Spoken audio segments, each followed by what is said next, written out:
Hello, hello, hello. Hold on just a minute. I'm making a couple last minute changes, so don't go nowhere.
All right.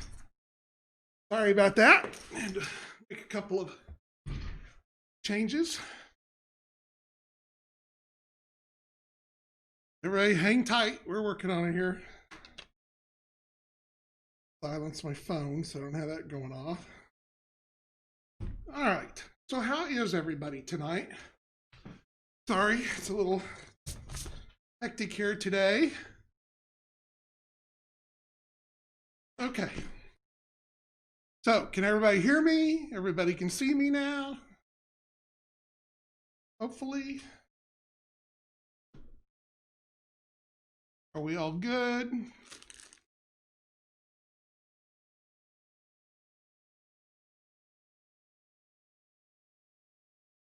Okay, good deal. Get my things got moved around and I forgot they weren't up here and it was last minute. Go crazy and try to get everything up here.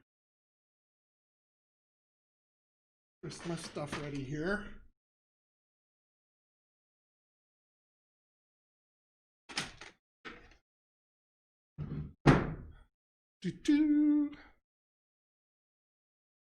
Oh, I forgot to get a bottle of water. Oh, thank you.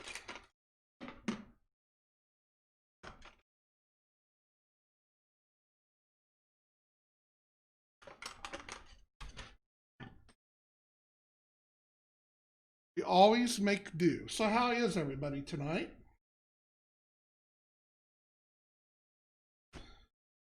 Dust and gravel and Mother Moon on me here. I'm gonna cheat a little bit tonight.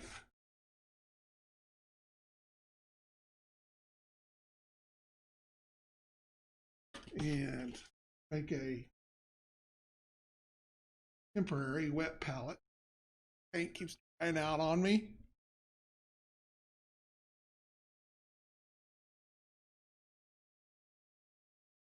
That in there, just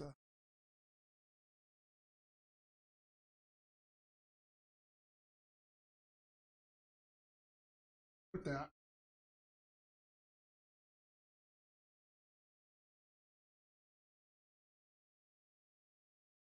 Well,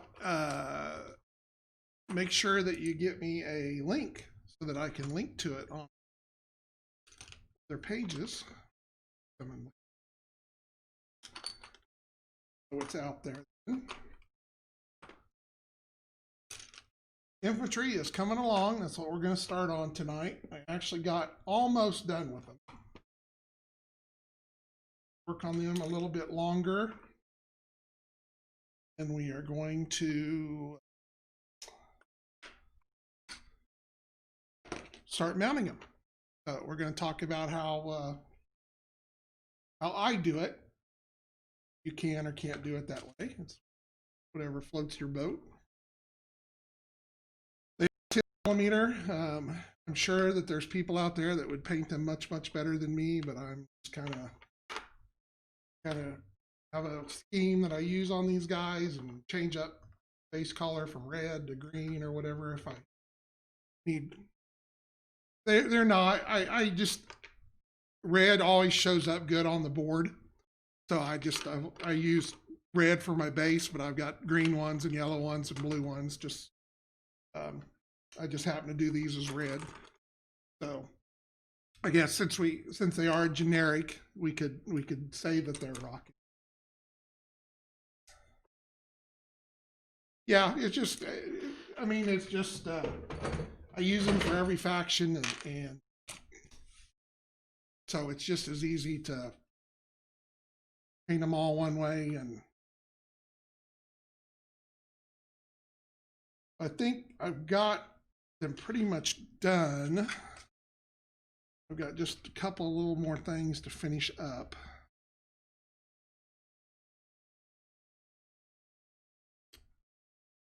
Look here and see.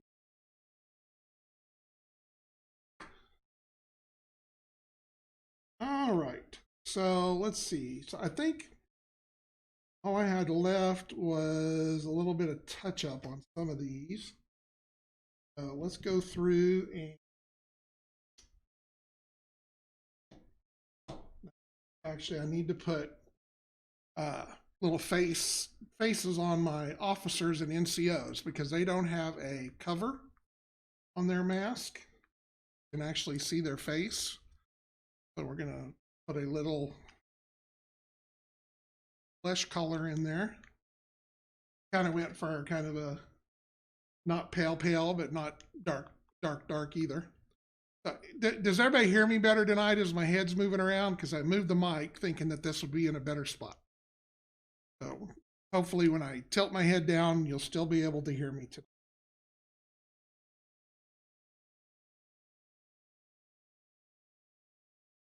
Okay. Good. Everybody jumps on me when I go tilting my head down and they can't hear me. So I've adjusted a little bit. Okay, so let me find my officers and NCOs here, my little guys with their pistols. So I'm gonna go in here and put just a little bit of flesh color on their little faces.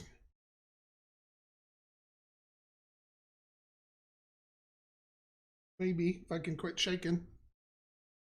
Be one of those nights.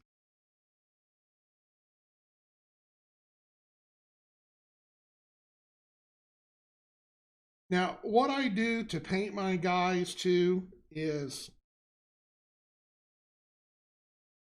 typically I primer them white and then wash them with a very good black. That way the black goes down in the cracks and it lets me see most of the detail. So when I'm looking for something to slap some paint onto, I can find them.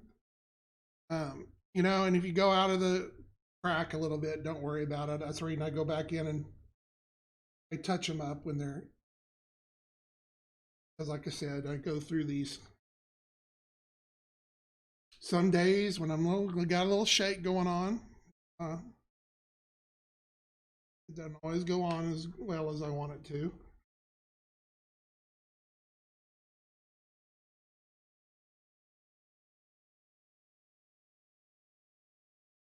But nothing that a little touch-up paint won't fix.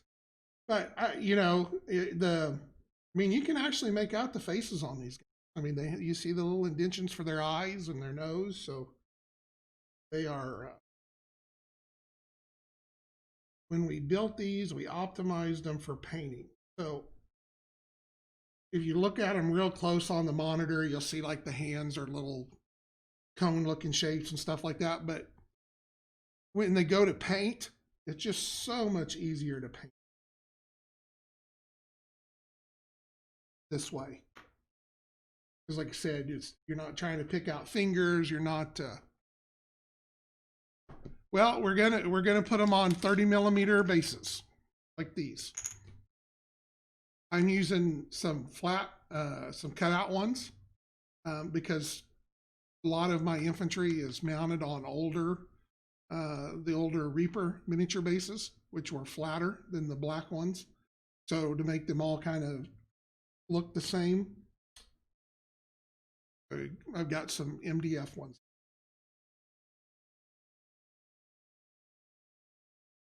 The packs come with bases, are standard black, 30 millimeter black ones. And they're fine. Here I wouldn't sell it. But they are a little taller than some of them. So, well, I kind of go for kind of a green tan mix. That way, they, no matter what you put them on, other than urban or something, they'll kind of match in with whatever my board is. So maybe someday I'll get industrious enough to do a bunch of urban based one, but shaking. That is, I am getting old. That horrible.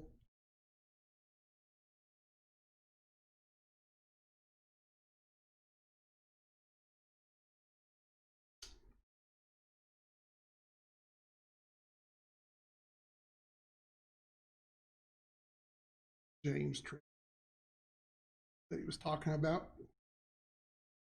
Acrylics, you can go back with a little water right quick. You can catch it and pick that right back up.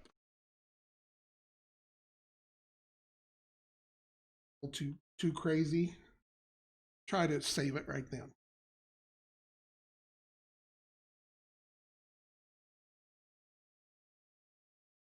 I think part of it too is this is not my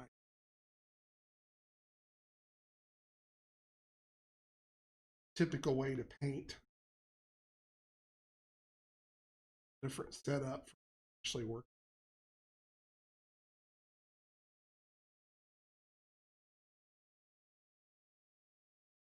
All right, so got those guys.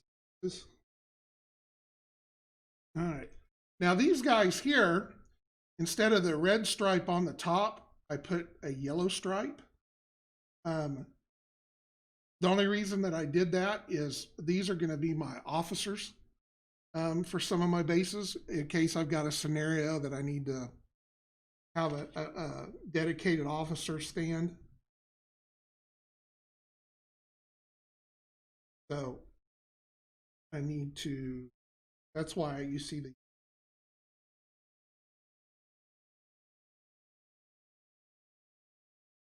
it's not anything that you have to do. I just did it so that I would have some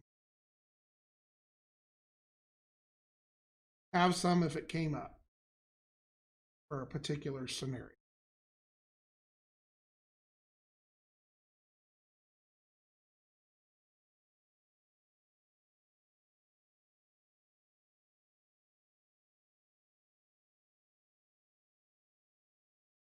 And I try to keep my paint a little bit wet when I'm doing little stuff like this.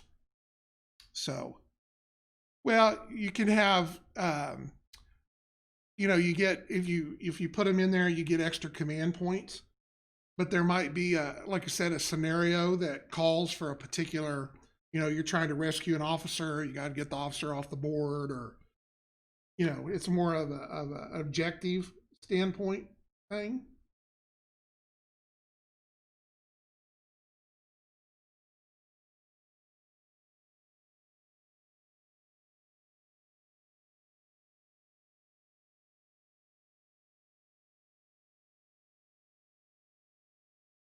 I need to touch my yellow up. Right.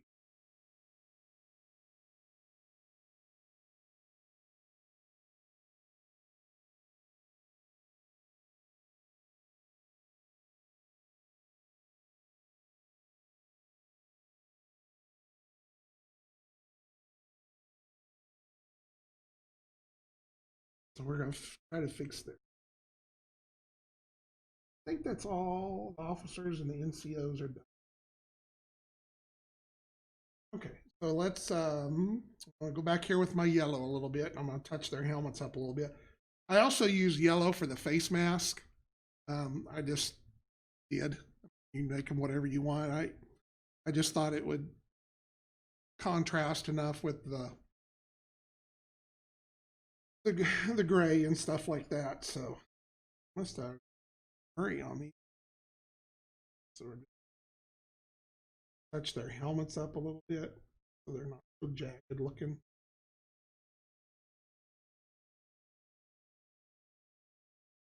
It's probably because I hate painting yellow. So just always a hard paint.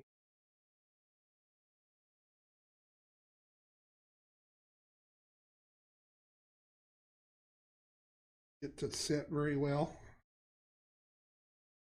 Luckily, these are raised up just enough where you can come in and get the high spots there.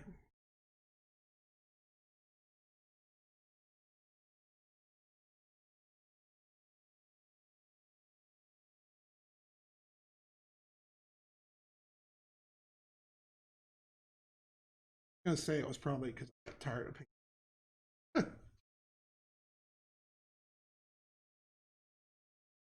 Or maybe I intended to go back, do a second coat.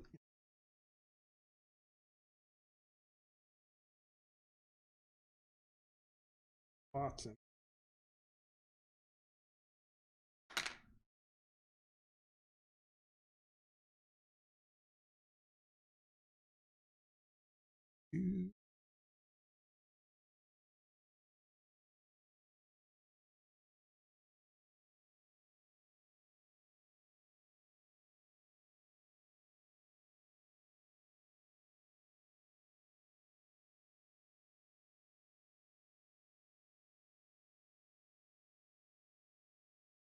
Kind of a little fishtail in the back.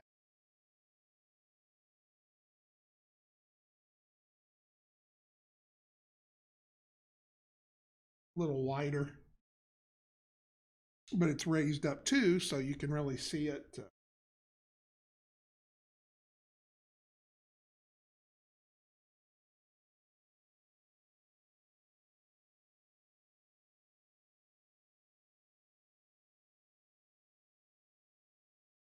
Okay, now I'm going to make sure because I thought I had one guy that I just noticed didn't have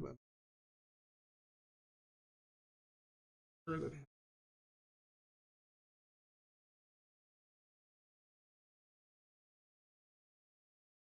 officers with a gun.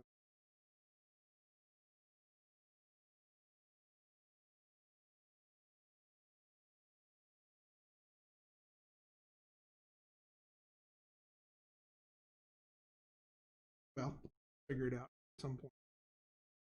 Oh no, it was this officer. I'm sorry, this guy with the little black Panzerfaust here. Got just a little bit of a mask showing. I'm going to see if I can hit it.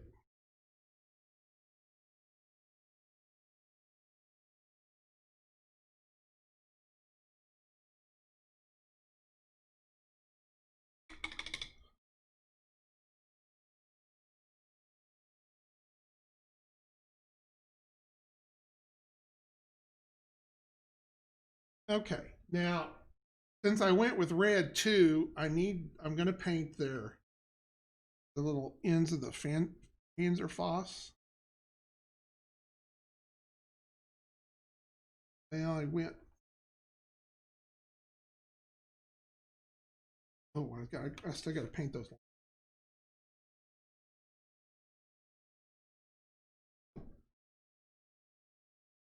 Yeah, because I painted them green, so I was going to do the tips yellow.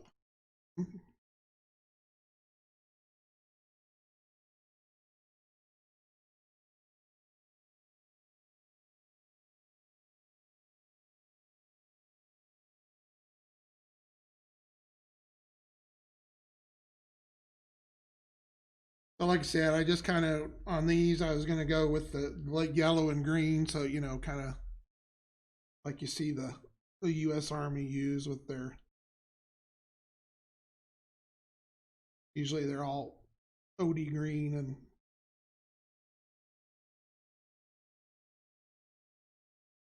yellow writing and stuff all over them. Yeah, I am painting tiny infantrymen. I'm almost actually done. Of course, when you're painting 300 of them, one thing left is a relative.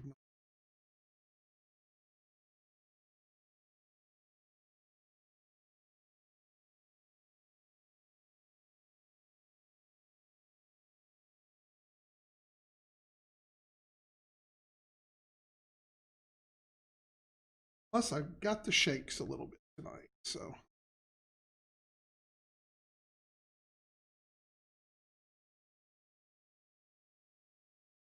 make it a little tricky.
All right.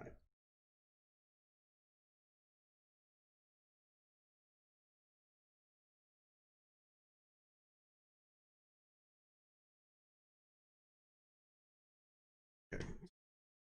Group, and then we've got little SAM launchers here.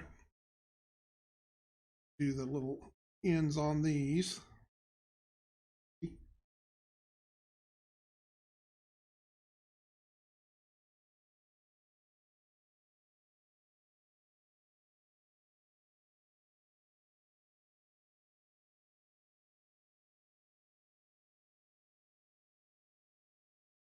Okay.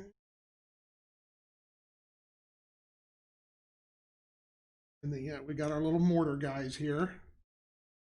I'll do the ends of those.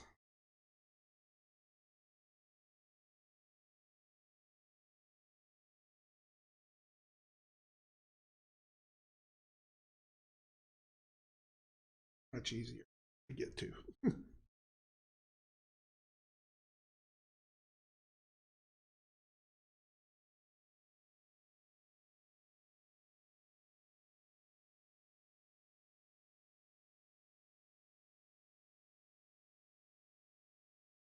Yeah.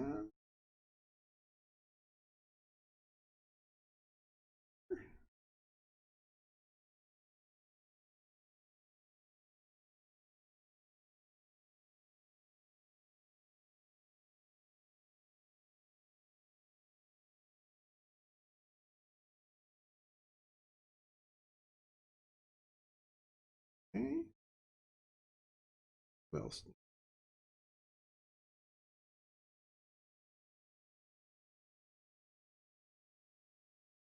Okay. Good with that. Now I've got these the mortar packs come with the guys with the little tablets. I think I'm just going to go back and paint those black. First, I'm going to, all right, so I'm going to go back here with my gray right quick. I'm going to look through these and touch up anything that needs to be touched up with the gray that I've managed to. I don't think there's a bunch of them. There was a couple of guys that I think I got a little crazy with.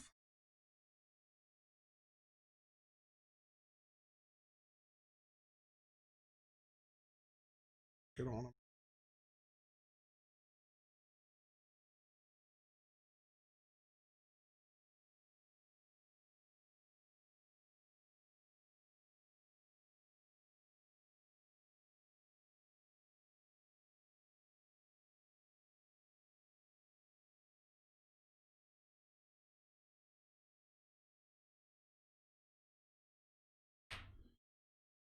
All right.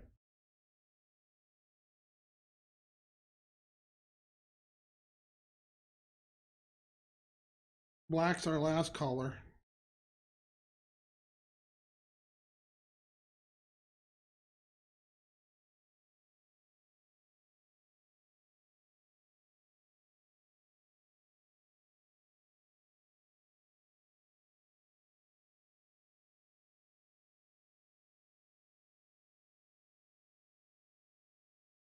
That's uh,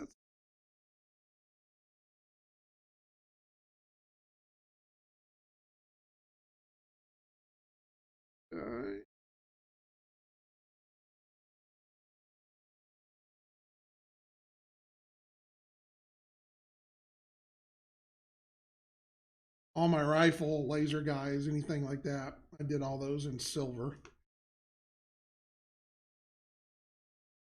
Gave them a quick highlight, trying to keep black in there.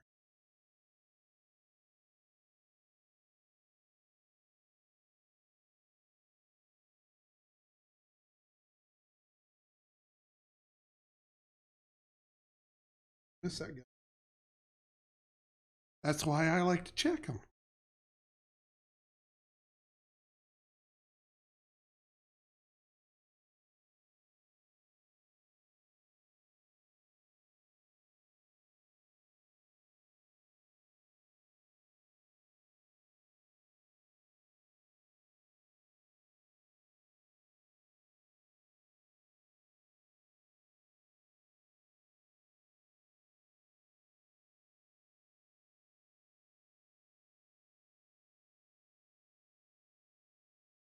Do so many of these. They all, you never know what you're gonna.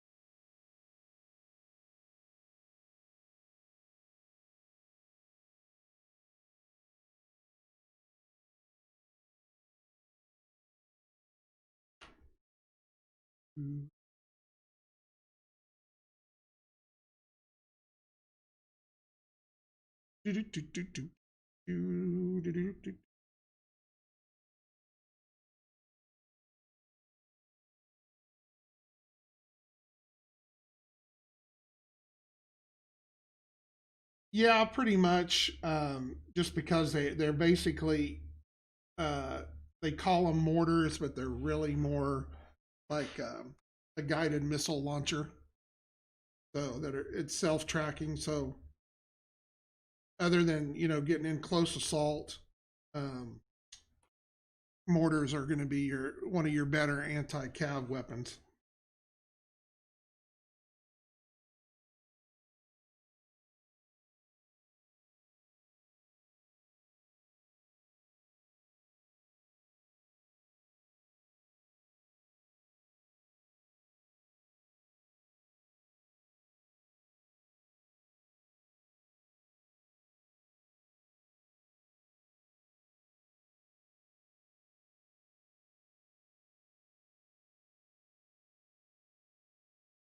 Yeah, they're just more of a kind of an indirect fired missile.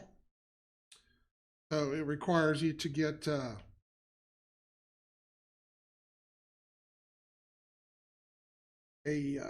indirect roll to get them in on target, and then it takes a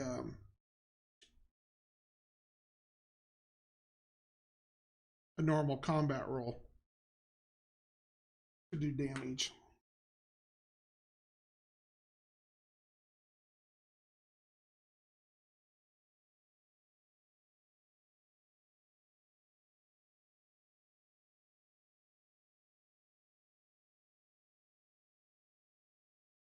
All right, so now I'm ready for a little black. Gotta get their boots and a couple other little parts, and done for what I'm gonna do.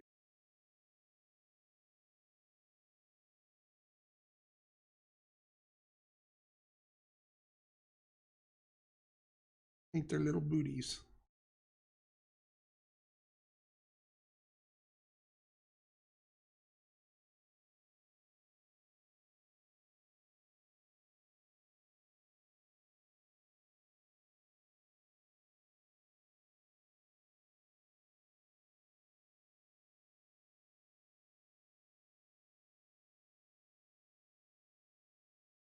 Guys sitting down.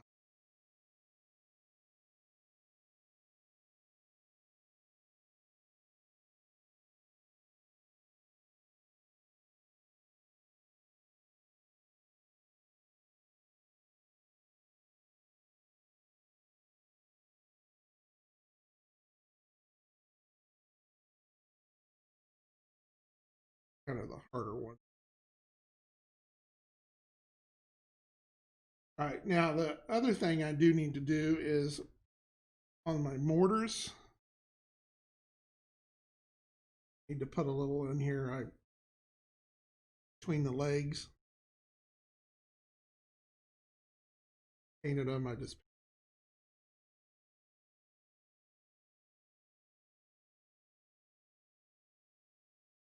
think I may just get it kind of water.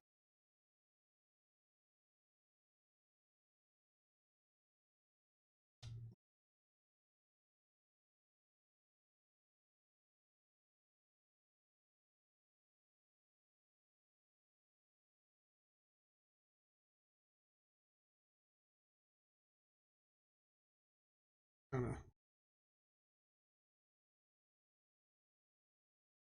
blow in there a little bit. Then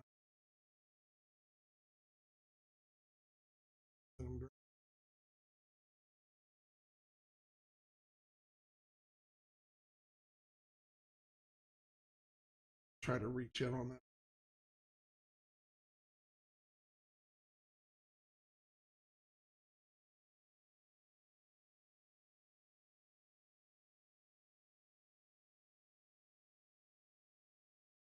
Should do that.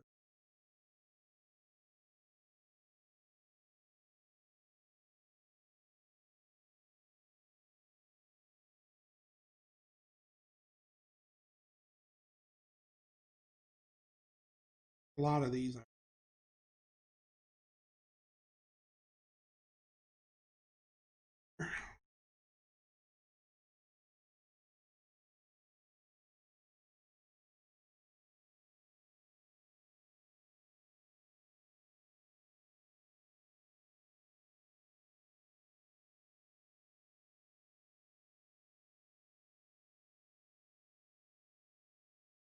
Doo doo doo.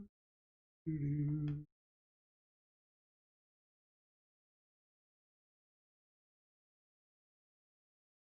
All right. So what else can we talk about tonight while I'm working on these guys? Anybody have anything they want to share or dying question they want to ask me?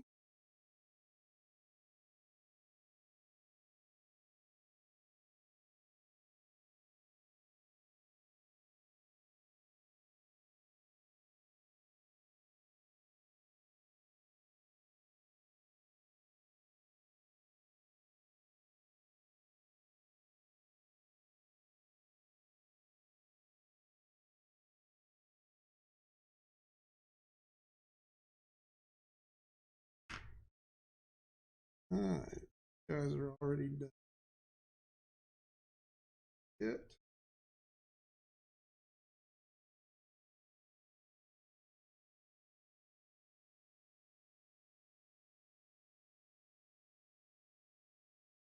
Yeah, no, that's yeah. we already said we were going to. We just haven't got the final date on it yet.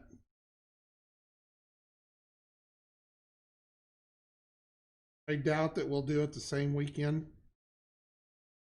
So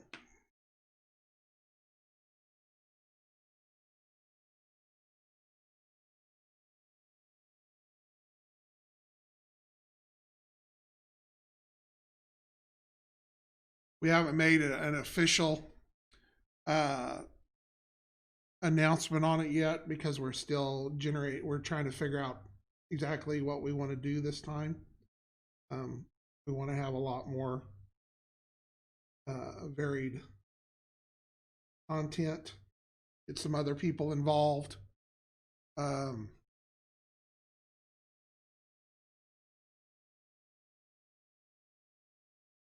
so as we get that kind of tied down, we'll be able to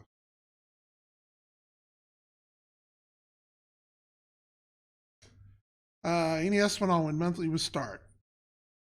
We are it'll be after the first of the year, hubby.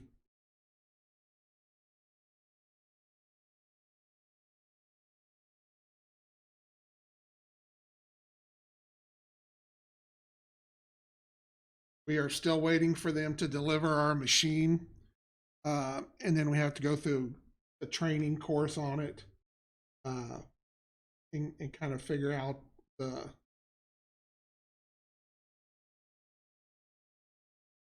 how everything works, and then we should be ready to go.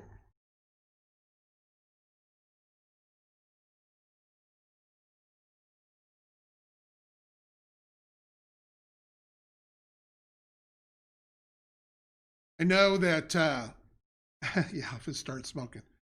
I know that they are supposed to be sending me in some more uh, samples of our models that they ran for us. The Cobra, the new Despot, and the new Taseki 2. I don't know how many they're sending this time. There's probably going to be quite a few, and I plan on we'll do something on the Facebook page or on here next week or something with get them to get some sent out to some people, so they have a chance to experiment with them and look at them a little bit, kind of get us a little feedback. And yeah, it's going to be it's pretty cool.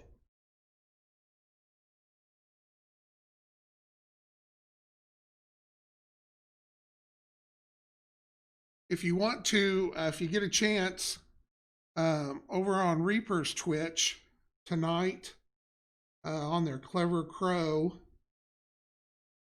Michael Proctor had some of Reaper's figures in. They are also, they've actually already got their machine in. They are calling it Bones USA. But he shows some stuff up close with them and gives you his opinion of them. So you want an early look? Yeah.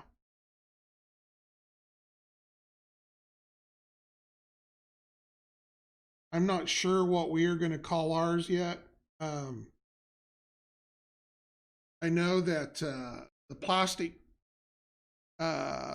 soldier company out of England is got a machine that they're using. They're calling theirs UltraCast.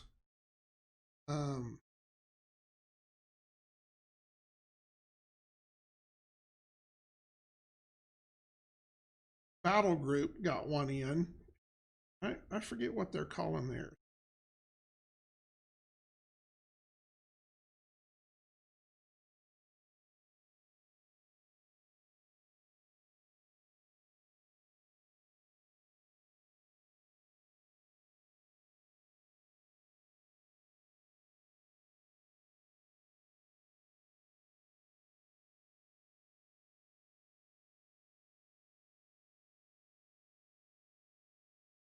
But you know, it's a really good material. It has properties from both plastic and from resin, and we're really excited to be in on this right at the beginning. It's always cool to be, we've always tried to stay top of technology, ahead of the curve. All right, so here on my little screen, guys, I'm just going to go ahead and keep their screens black.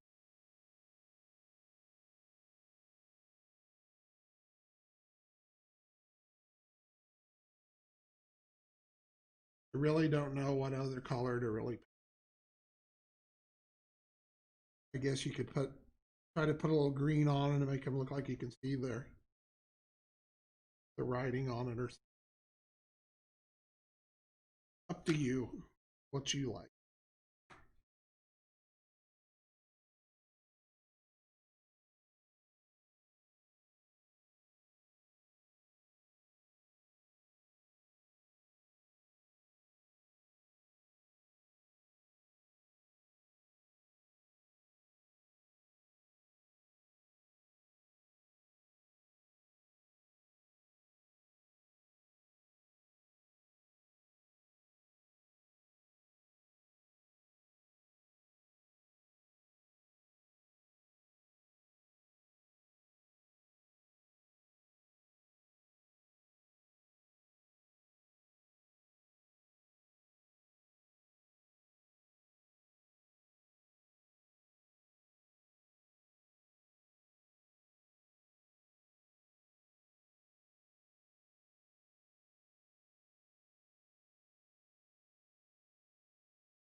I don't know. We'll see.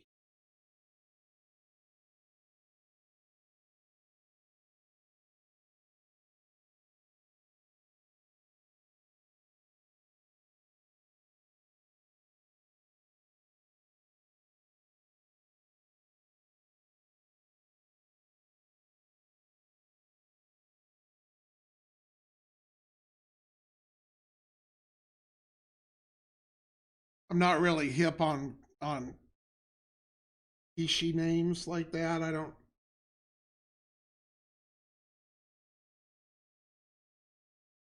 I know that they want to keep theirs branded around the bones name. I'm not so, but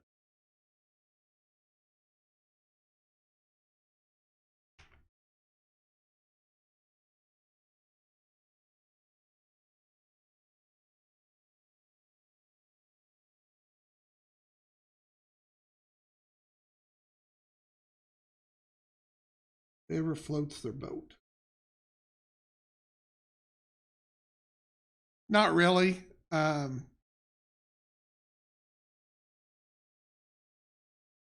We were planning on trying to do something, and then we got busy with other stuff, and then we came back to it, and then we kind of did our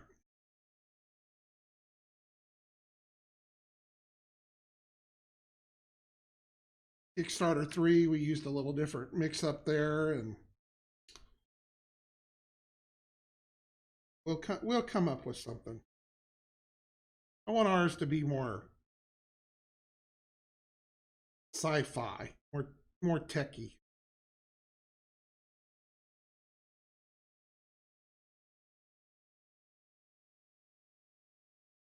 Mm,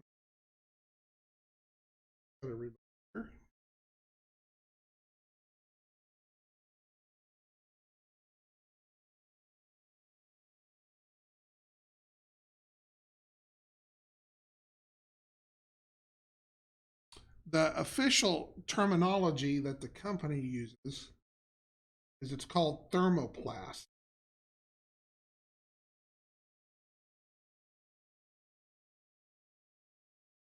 So we might just go with that. I mean, I don't think that that's.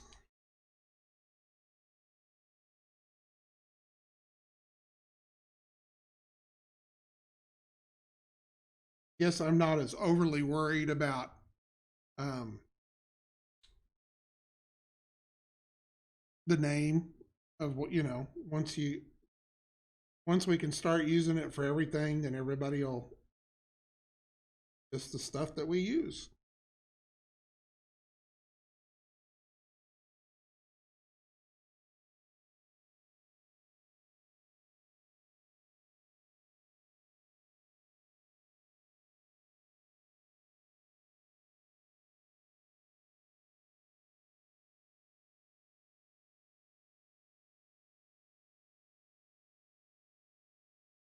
My brush is on its last leg. Put through the ringer a couple of months.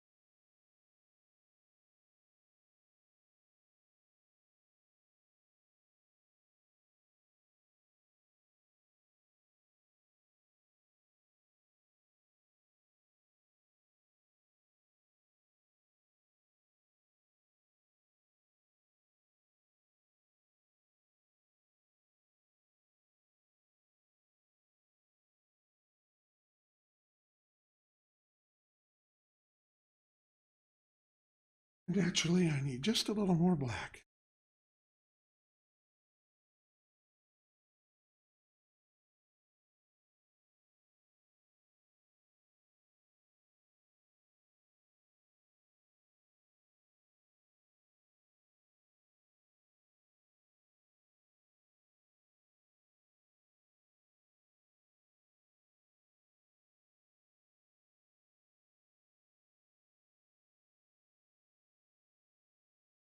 Do, do, do, do.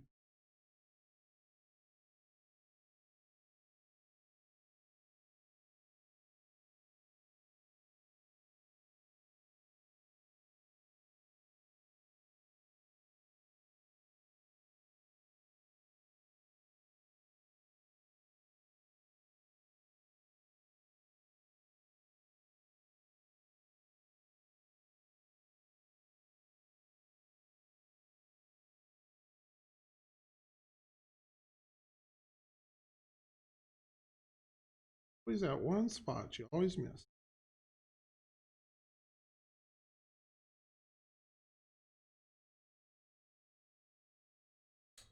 All right, I think I got everybody done for what I'm going to do.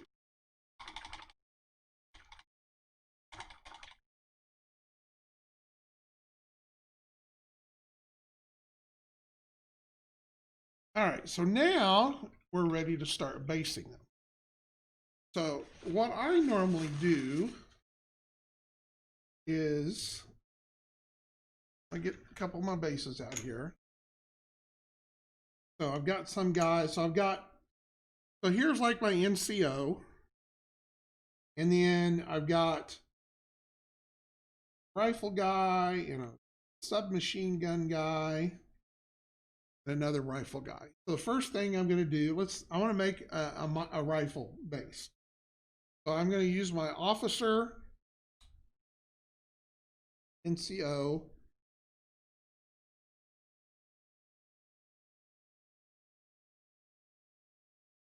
And I'm going to put me 2 rifle guys on. So when you get your infantry, there's 4 comes to a sprue. So like your normal, the normal infantry have an officer, an NCO. They have a submachine gun guy, and then 2 rifle guys. So by and you can put 4. You can go with bigger bases. You can put whatever you want on there. But this way, I can go through here and kind of keep my guys organized for that. So I can go back in here and grab me another NCO here.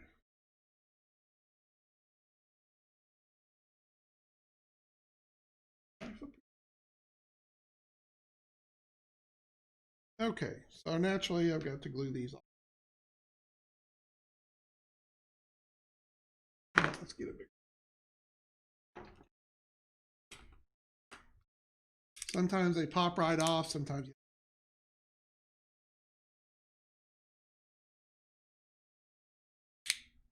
close on me there. Got my fingers off. That thing is just about useless. What you get for a cheap one. It is not holding at all.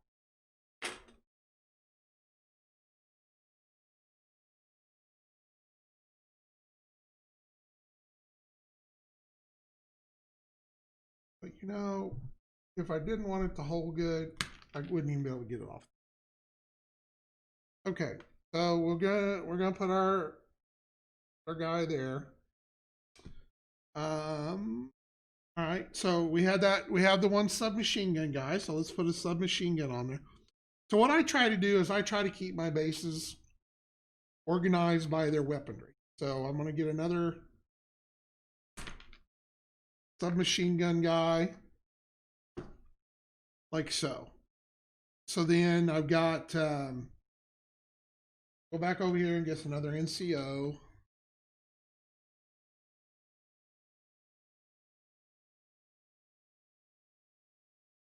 Come on.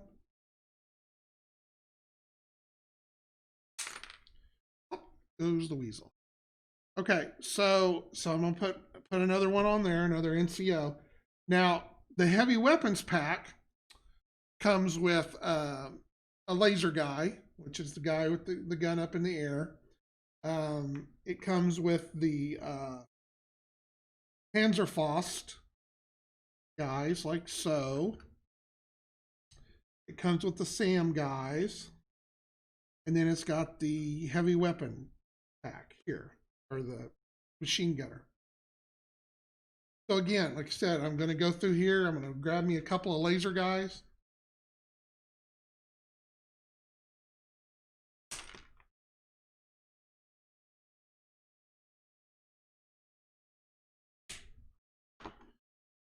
All right, that way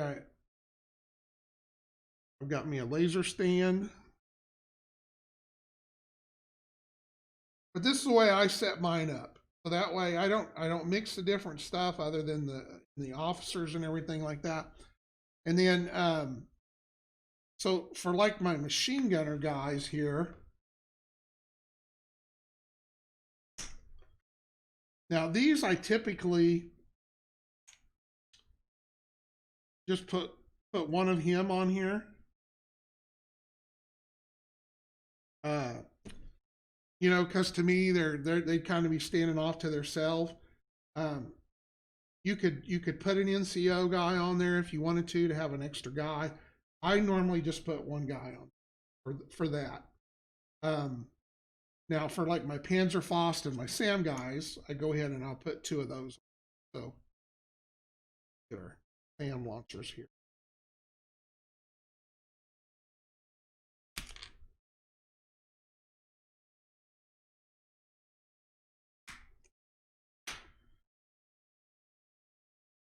Okay, so those guys, you know, I can come back here and I'll put a SAM guy looking to one side and one guy kind of off to the side a little bit there. So they're guarding the air.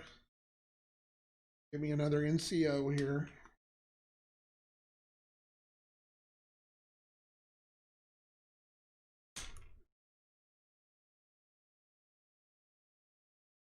Okay, now my mortar guys, I get a little different on those too. So I come in here and we got a couple of light mortars here.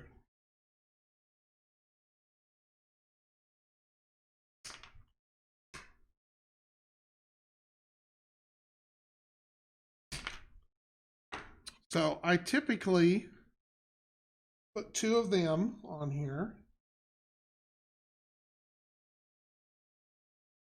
I like to stagger them a little bit. And then I will put on one of our little tech guys with his little screen. I had one of those.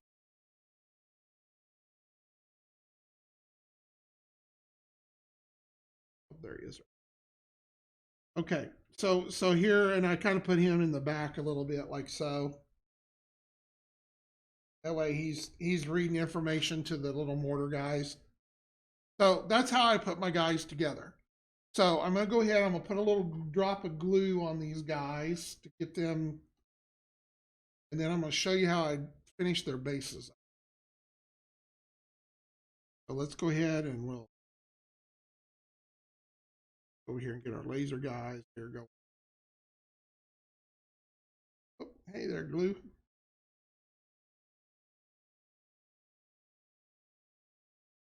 And I just glue them on there with a little dab of glue to space between them.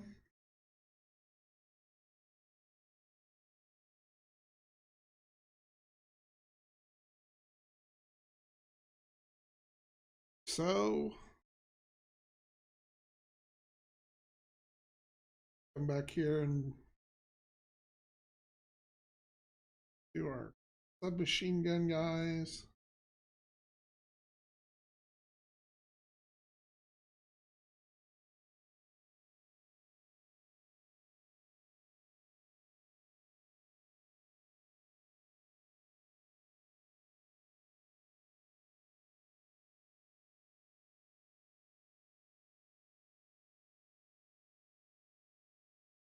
And like these guys here, if you want to get them a little closer together, you can cut off a little bit of the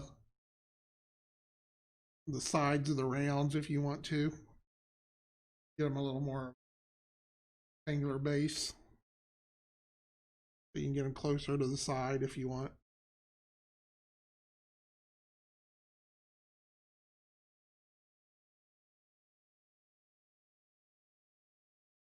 Okay, so while those three are drying, I'm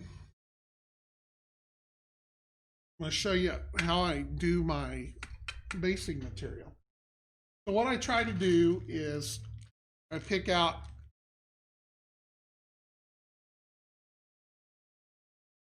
they're typical for me, Hobby. I think three look good on a base. You know, if you go with a bigger base, you know they'll be spread out a little bit. But each faction has a different number of models to make up a base. So you know it's totally up to you. You can if you want to put one guy on there, two guys, three guys, you know whatever floats your boat. But three is what I go with. For 30 millimeter bases, I think that just works out really. So what I've got here is I've got some dark green flocking. I for this I don't care what color it is. I try to go with what's wrong with this bag? A real fine. I don't want big fibers or anything like that. You know, another bag. So what I do is I get me a little cup, pour me some of this in there, like so.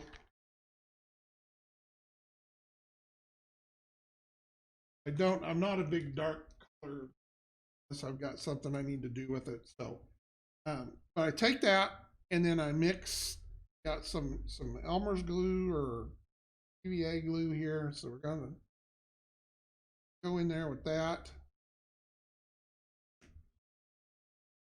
And then I mix some water in there.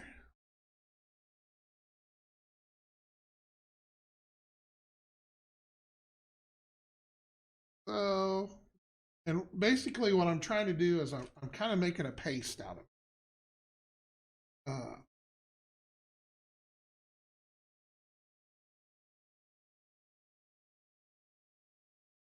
Shot.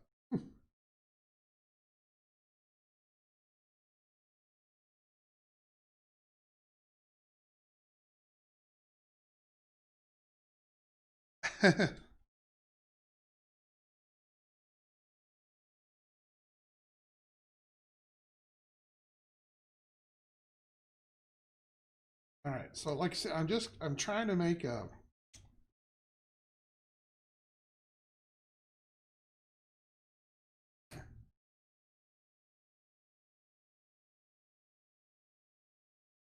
put some more glue in there. break down.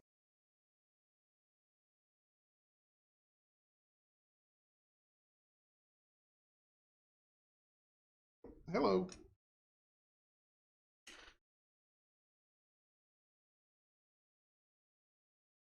Leave a mark. All right.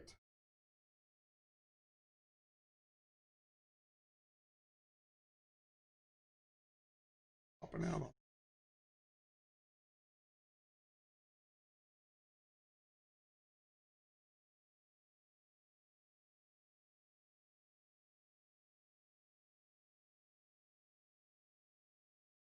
But you know, you don't want anything with too big of fibers or pieces in it because at this scale, it looks funny. Relation, it just makes it look too big. I think I'm gonna start over.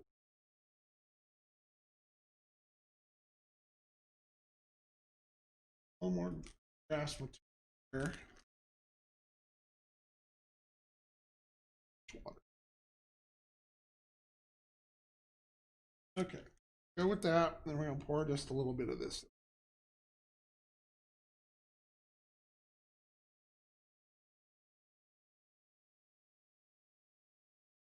Little better mix. Yeah, we're starting.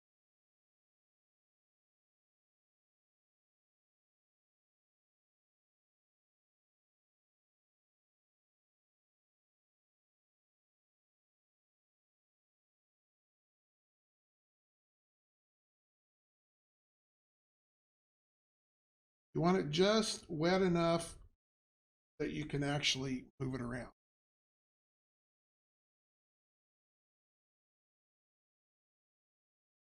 Yeah, and if you this is this like I said, I just make this up rather than um, because what I do with this is you know because of the scale, you know, if I use like a sand or something like that, it just looks funny to me. I didn't realize that that's kind of a static graph,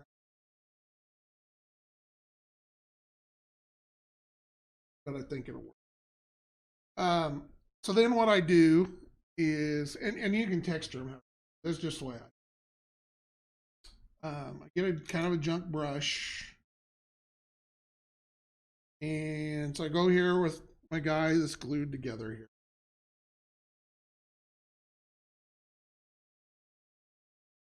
And part of the reason I like this too is it because you can stack it up, um, so you can cover up their bases better. Didn't take the time to.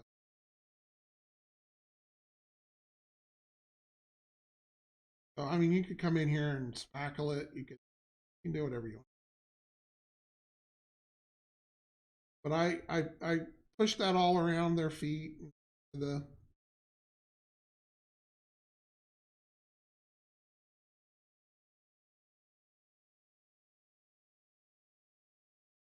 probably like I said, this I didn't realize this is kind of a real small static grass. I probably wouldn't go with that. But you know, any of your real small grain.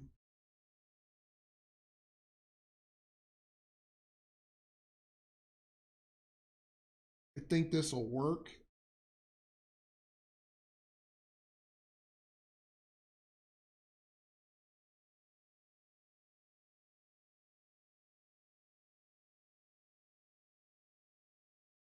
But like I said, I like to make a paste out of it because that way I can push that right up around their bases and just kind of incorporate that into my um,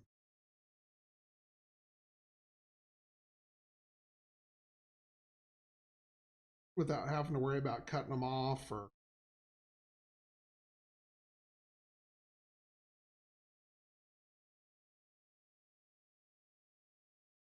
try to push to their feet.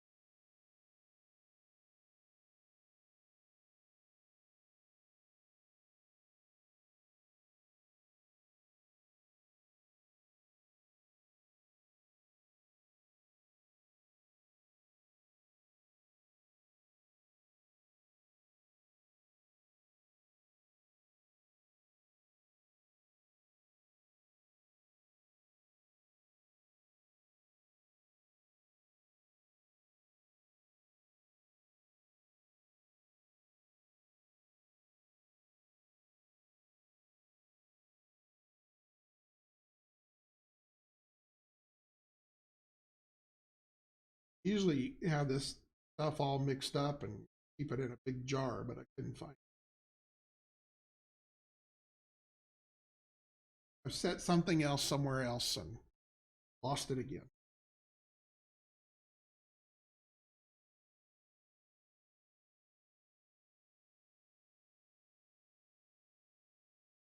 But you know, like I said, you can use anything you want. You can get real light ballast.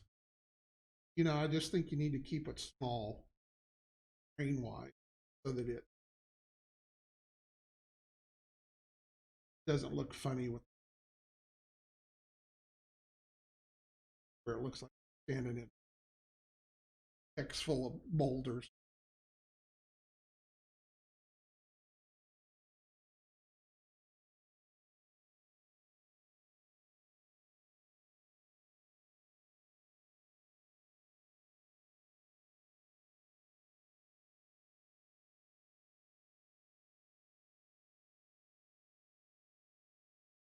Longer fibers here are just trickier.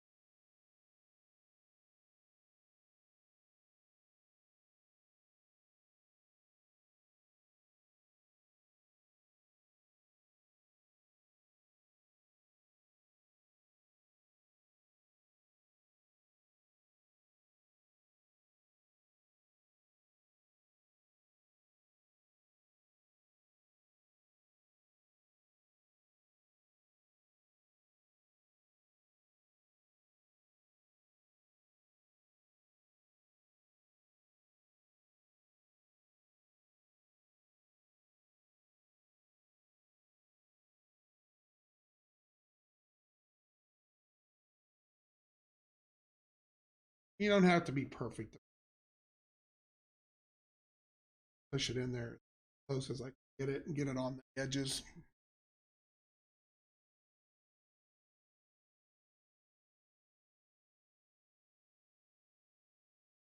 Almost looks like green stuff. Green stuff. And you know, and that's something you can do too. I mean, if you wanted to roll you out some green, especially if you were doing an urban or something like that, roll you out some green stuff and put a texture on it and poke your guys down in there. Imagine that.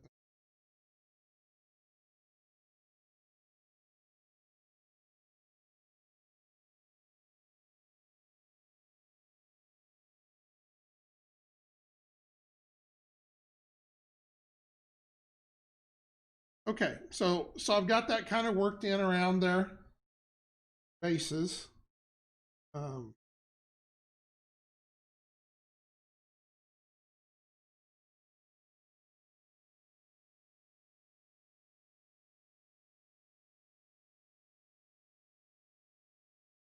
and you just want to kind of work a little bit of it up close to their feet without making their feet go away.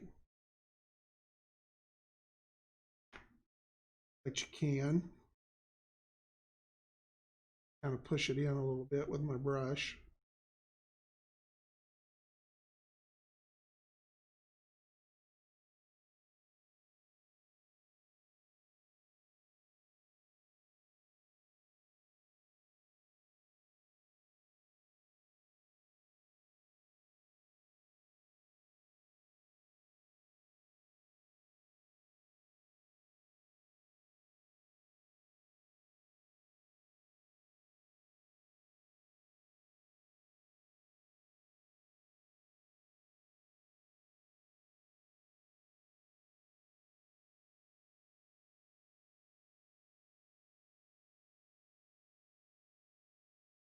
Nice thing about this, if you're using like the black bases with sides on them, a whole lot. Fill the thing up and push it around.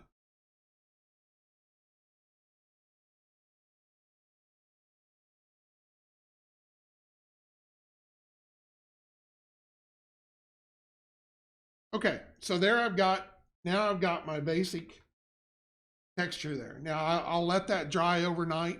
The water will evaporate out of it and will dry, and it's relatively hard. It's got a little bit of give to it, but it depending on how much glue, I'm sure it'll get pretty hard. Then at that point, you can paint it whatever color you want. You want to give it a little bit of a tan color or some. What I typically do with this, uh, I'm gonna whatever my base color is, as far as if I'm going to, go with a tan color and then put some green in for some grass.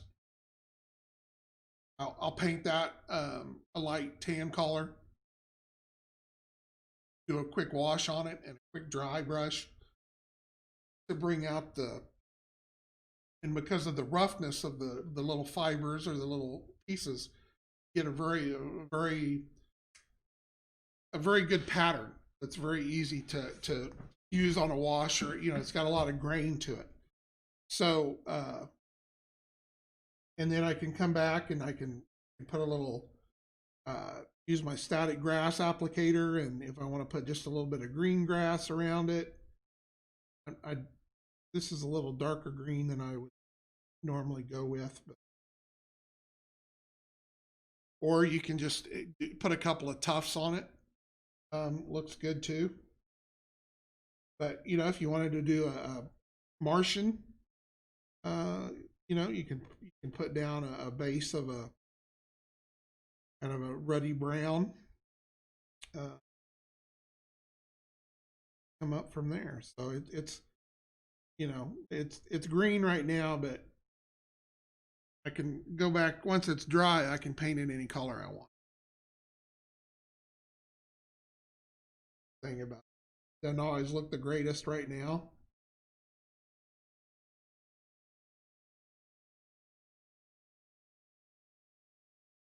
But once it's set up where you can throw some paint on it, you'll like. Now, and like I said, you want to just to wipe some glue on there and put some texture on there, or use some textured spackle or something, or just regular texture. That you can do that too. The only problem, like I said, that I've always had that way is getting it up around the bases, because I need it to be a little thicker than what it would be if it was just going on there. Do texture. So this way I can kind of build it up.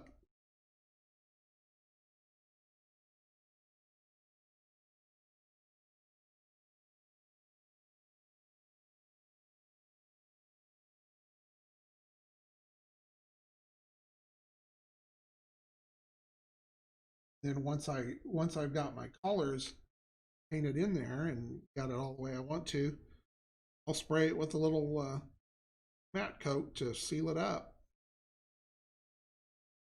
It's ready to go on the game board.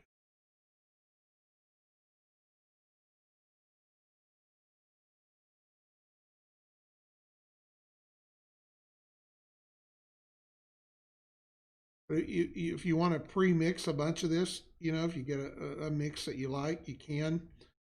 I just use a big old plastic pail or something, pill box or something like that, mix it up in there. As long as you keep it sealed up, it'll stay wet. Come back, have it all ready to go, and have a mix that you're comfortable with.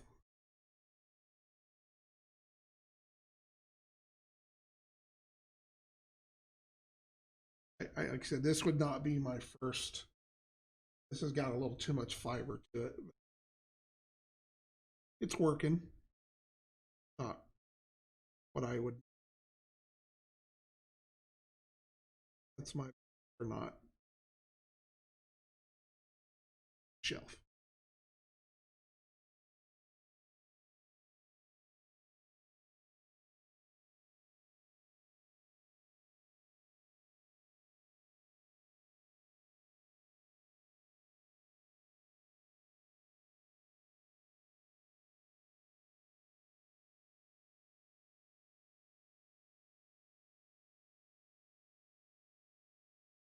It's also it's super easy to move around. Even this I would normally with job following your edges and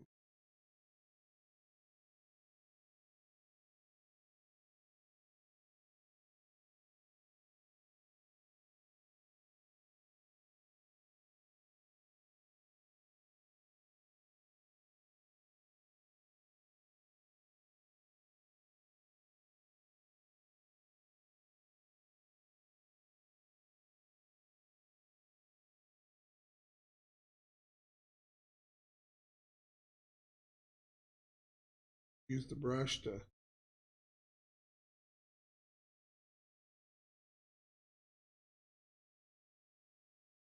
just you find that just right consistency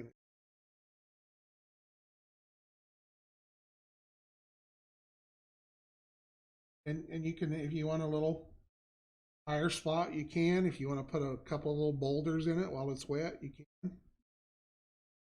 Have a little rock.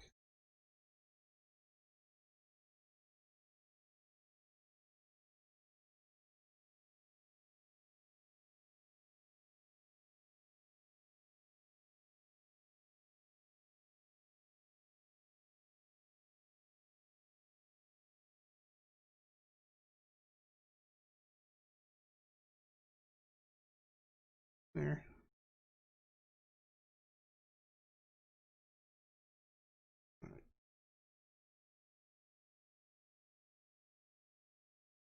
But you know, like if here I've got my little cup of rocks here. But if I wanted to have a little boulder for them to stand around,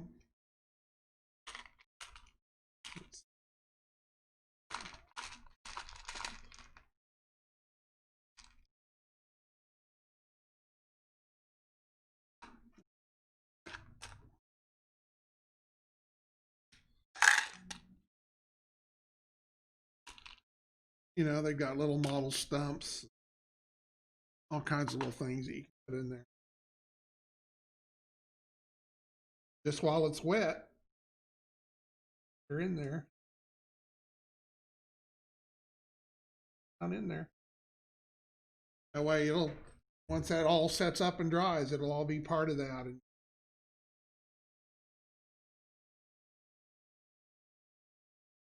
paint it up with the what you're going to use as your base color, or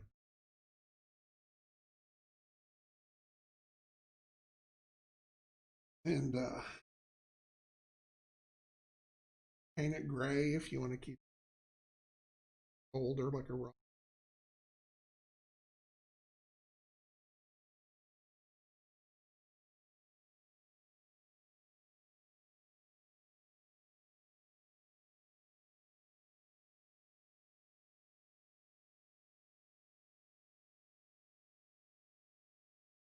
Especially if you cut the sides off these bases like I did with these guys here, you know, by piling this stuff up around it, you get rid of those straight edges.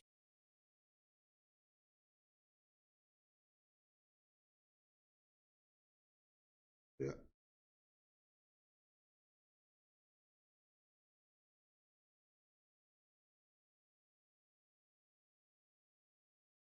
And it tends to contract a little bit when it's drying too, so that'll pull it all in there.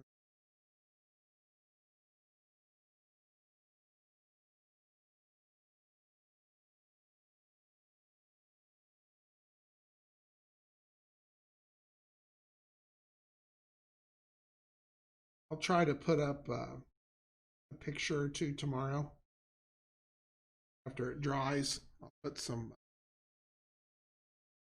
finish a couple up and show you what it looks like before I paint.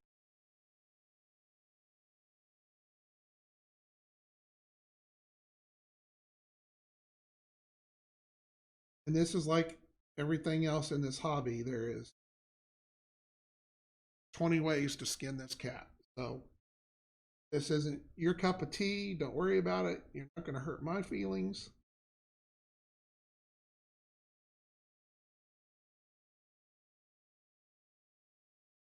Do it how you are ready to do. Whatever makes you.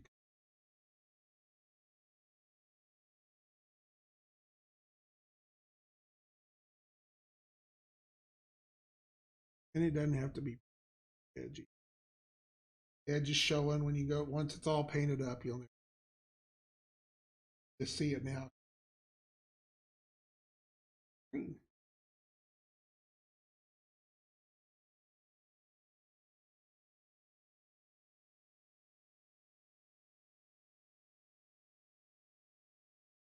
I just know what kind of got me really thinking about this too this week is on a couple of forums that I'm on.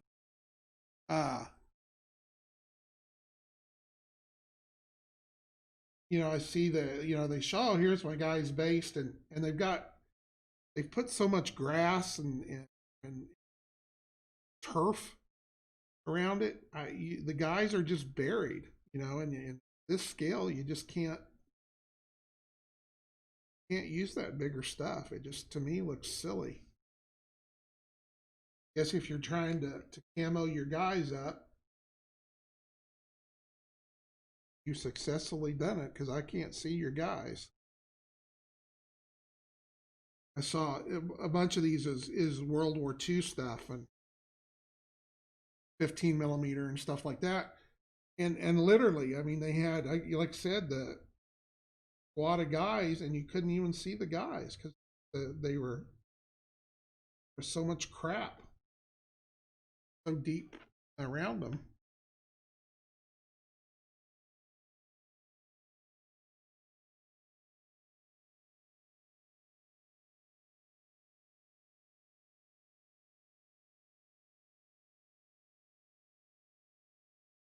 All right.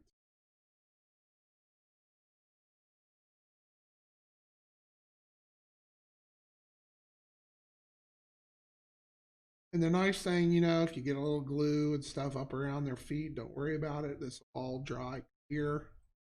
If as long as it's liquid or glue, and put the doll coat on, takes the sheen off.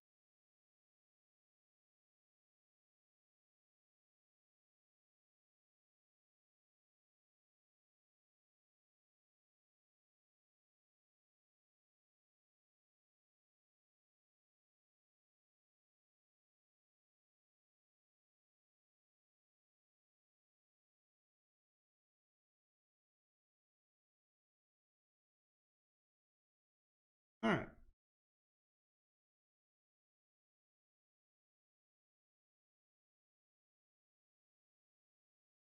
So those are the three that I've got queued up. Gonna do.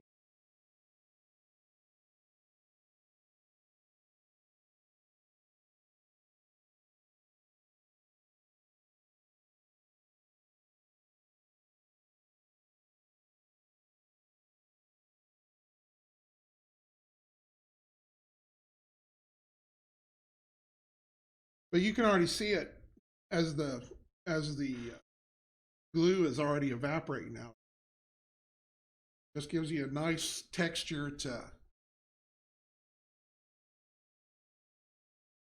I don't. Uh, that's kind of the way, now that we've got the sandbag emplacements as part of the terrain line and stuff too.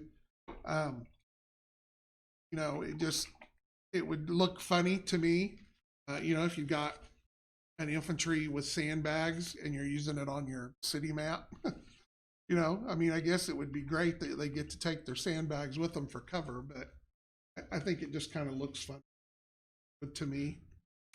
I mean, the boulder's bad enough that they're taking their boulder with. It's part of, generally, especially if they're out on the ground or whatever, would just be look like that's where they're standing at the times.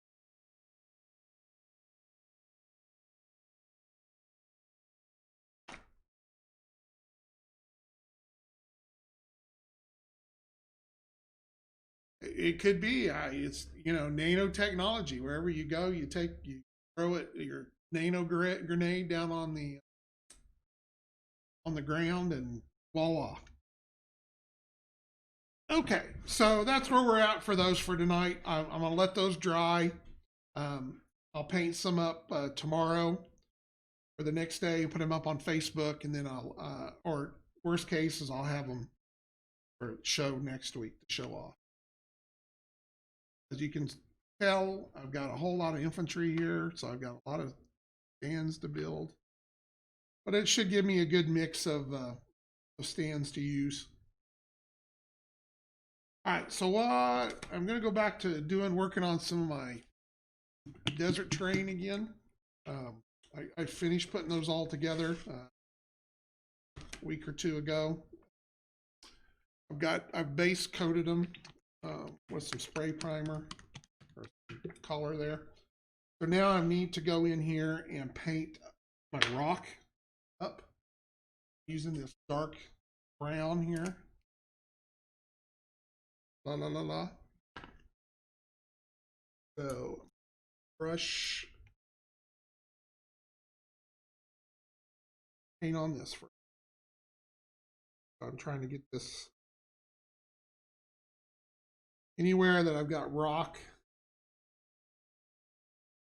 edges of something. This is the color that I've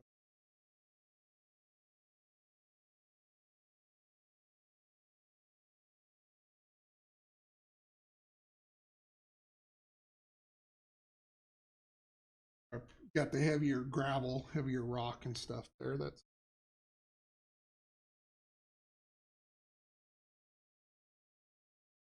make sure use a brush that you don't mind getting rid of because painting sand and rock and gravel is tough on a brush.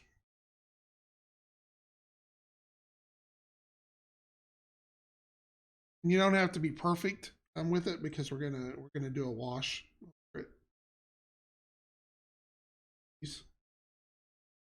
Now these here that I did, um, these I'd already painted and then decided I wanted to go back. So I'll be a little more sparing here because I don't want to get into my skin too much.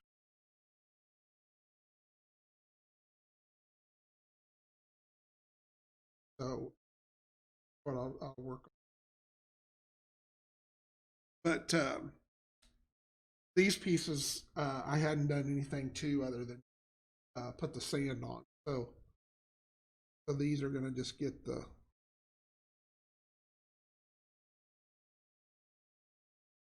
top of where the bigger rocks.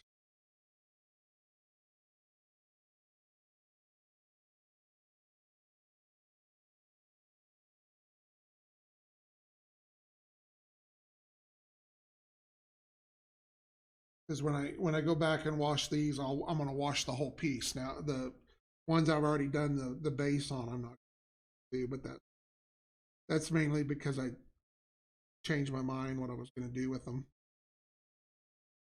So I'd already painted them up. Did not put the stuff on them that I meant to.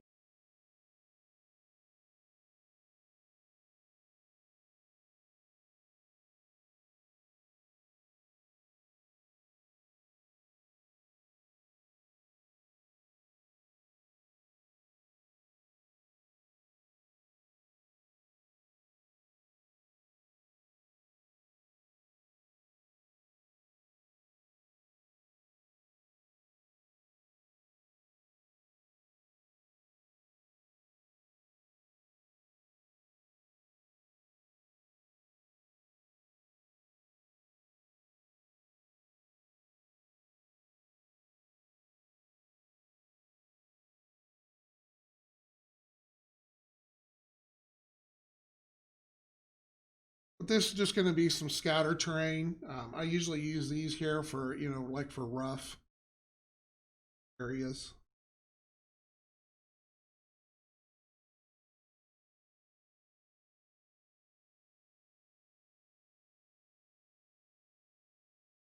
If there's some rock like these that are tall enough to provide some cover, mix it up and for a little elevation terrain or something.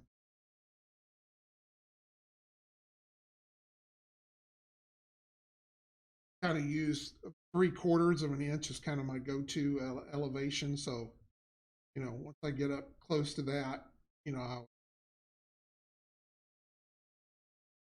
yeah, elevation 1, right, for infantry vehicles, see a cav getting a light cover.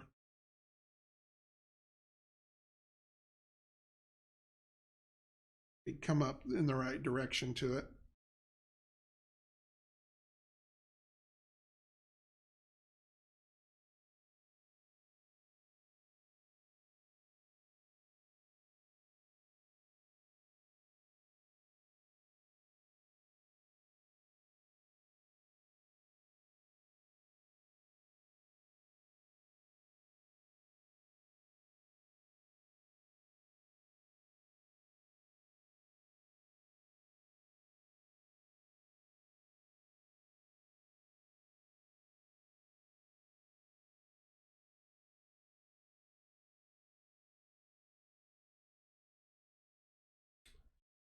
All right, looking for where I've bigger rock.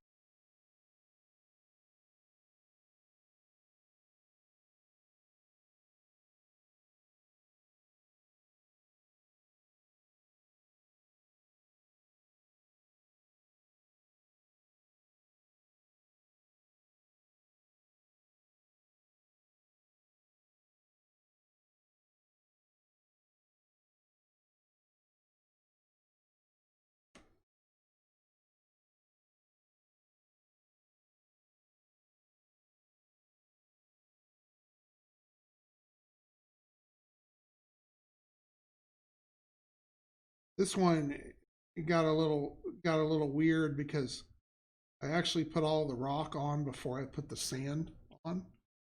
Normally I put the sand on first, put these on so that there's a bunch of a mixed up order. Decided what I wanted to do different. It worked.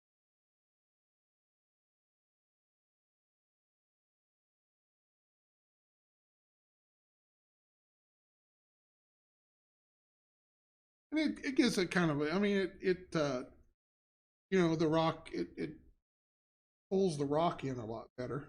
It doesn't look as on top of everything. All right, sir. Thanks for stopping by. Enjoy your dinner.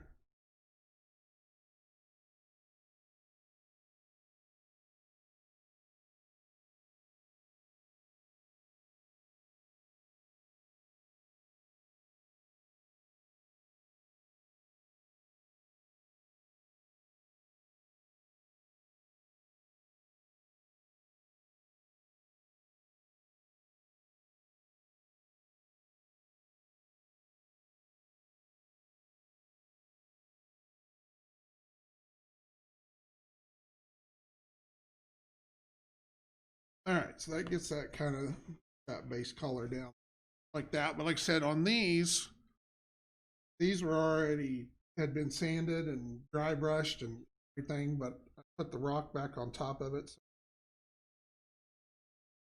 come back in here, and this is normally how I do it. I already have it sanded and then I put the rock in there, but I didn't the rock on before I painted it. So that's where I order a little. It's not a whole lot of difference. Very subtle. I think if you got them, unless you got them next to each other, you wouldn't even.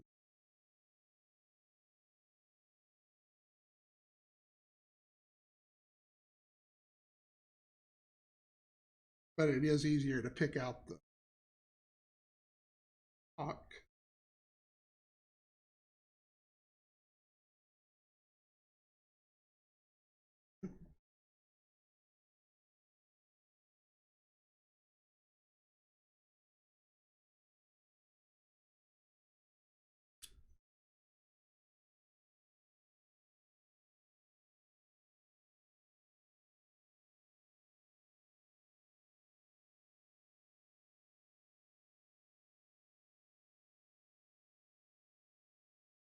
And this is just flat latex paint. I've mixed. I bought a gallon of this 2 years ago. Still works.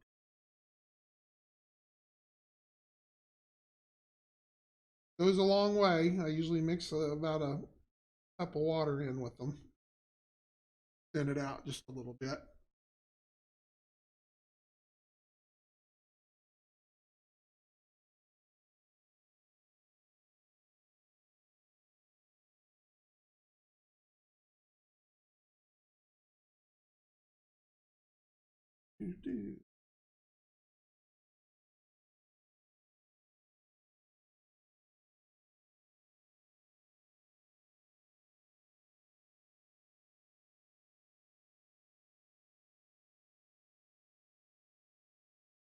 And I actually, this is that clay stuff, the little rocks and stuff that I use. I thought that looked pretty cool. Actually, I almost thought about just leaving it the way it was because of the color mix, but I want it all to really tie together with my other desert piece.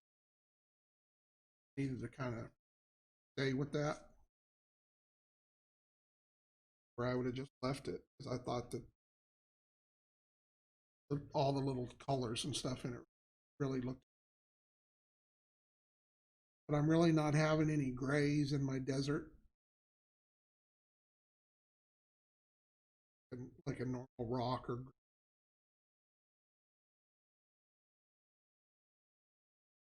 alien world kind of rock, rock a little bit.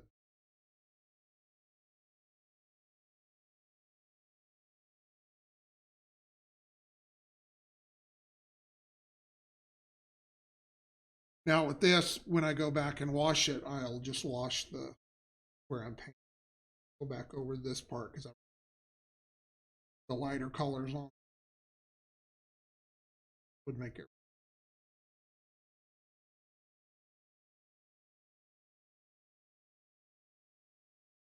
Plus, you always will have a little loose one or something that get as much glue on it by poking paint around.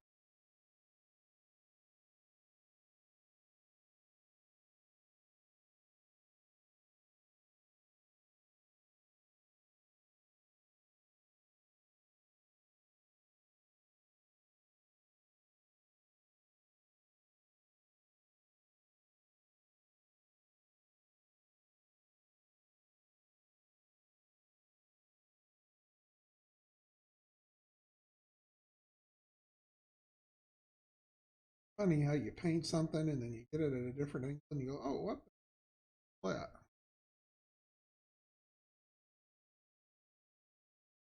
What did I do?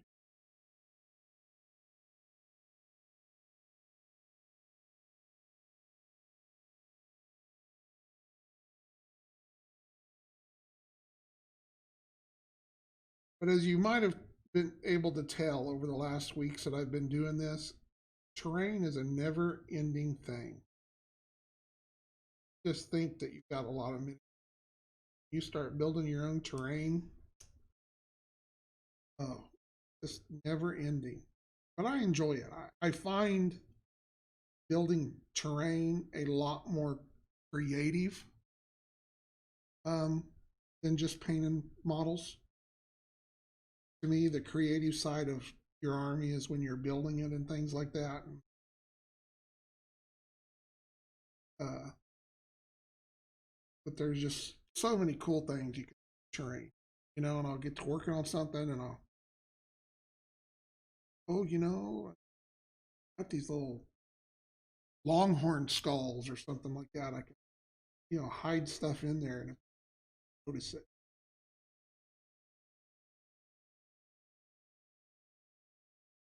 Doing that, like hiding things in the terrain. They're just little things. They don't mean anything other than to me. Just that's another layer to it. And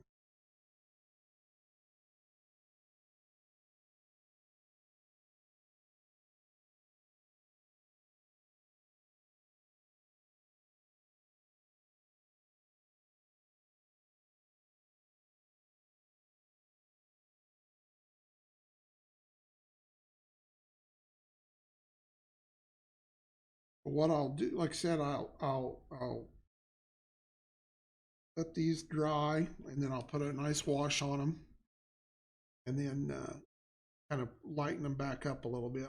Get on my skeleton piece, um, and then I take my airbrush, put a little bit of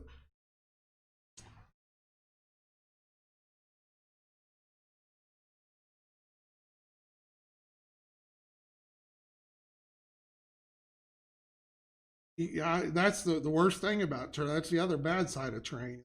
Oh, it takes up space. You can't imagine the stuff that I've thrown away over the years. Really didn't want to, but it just run out of anywhere to put it. Especially the lot of the bigger pieces. I don't know how many big boards I've thrown away over the years just because of them around. But that what I'm using for my wash now, this stain, I'll show you here in just a minute. Um, it airbrushes really well. So I've been after I'm all done with all my stuff, I can go in with and spray a little of that through my airbrush to kind of to really blend everything in. I really like the fact that I've liked how it's turned out. All right, slowly it's getting dry.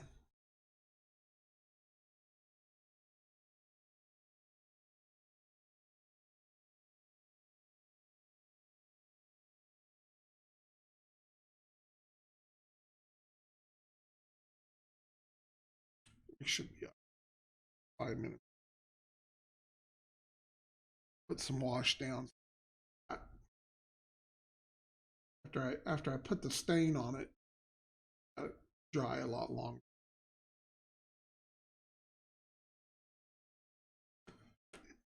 It does take a little.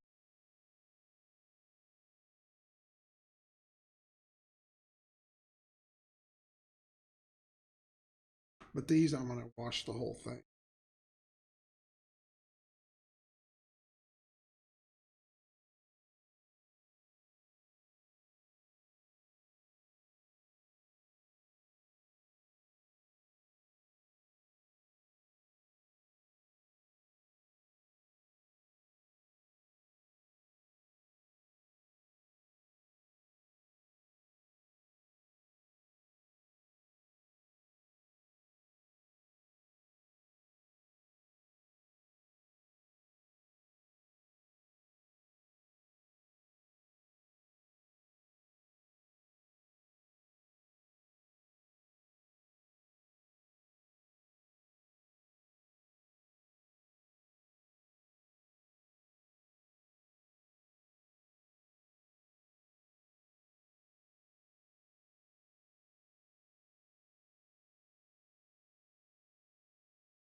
Just a little bit.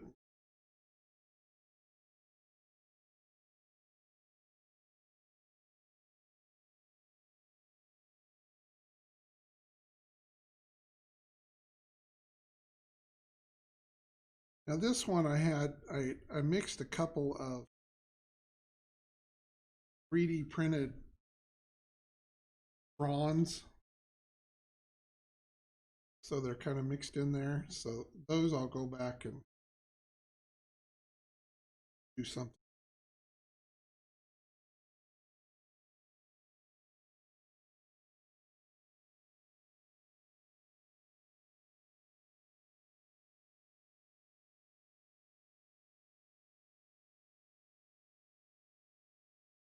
Well, for tournament purposes, yes, but I doubt you'll ever see infantry in tournaments.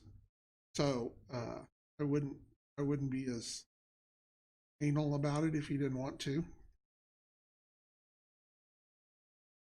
I mean, I the problem with bigger uh, hexes for your infantry is, you know, the depending on how much space you want between your guys, it can they can look pretty sparse.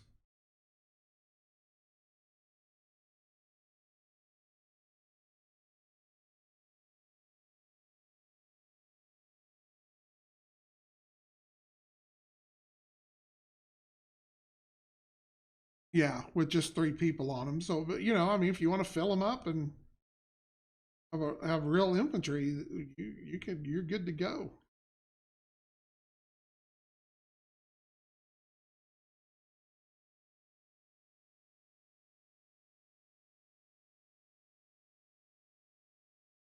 I know, and yeah, I've heard that before, and I realize that. Um, Everybody's got a different way of doing it. Um, like I said, I'm not a base guy. I don't like huge bases taking up my board when I'm playing, especially if I've got green grass mounted guys and I'm playing on a desert or something like that. Those bigger bases just look funny to me when they're out of not the right stuff. Um, so we make them that way. I guess that's where my personal preferences just got in the way there.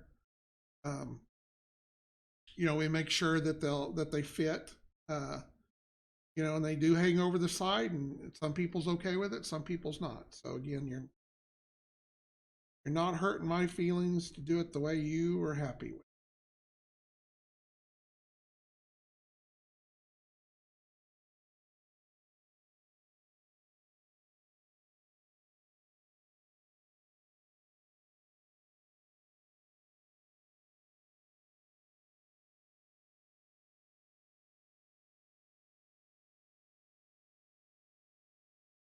Part of the problem that we ran into too, which I'm not 100% sure what happened, but the original bases that we had for the game back when we were still doing metal ones were actually 35 millimeter.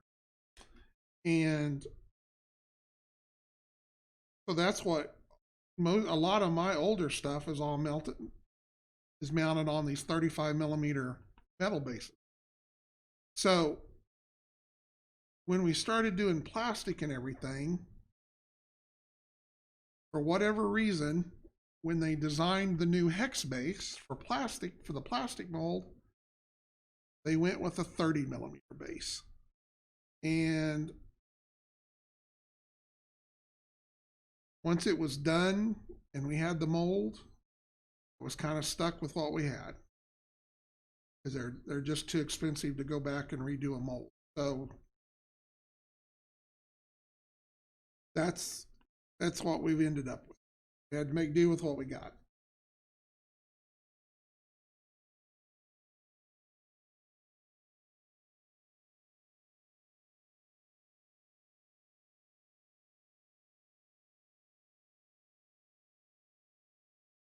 Maybe down the road we get caught up and we're looking just for something to make. Who knows? Maybe down the road we'll go get a 35 millimeter, get them a little flatter, big sloped sides. Not a, those would not have been my preference had I been the one doing the.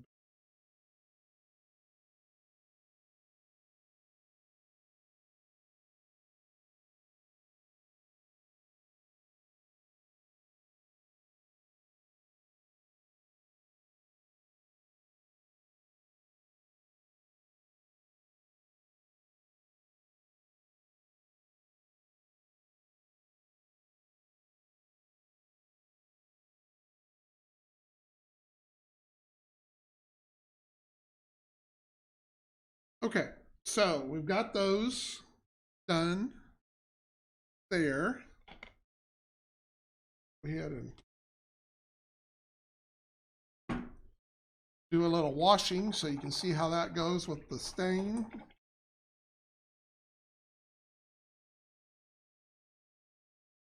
That ought to do us up for the night.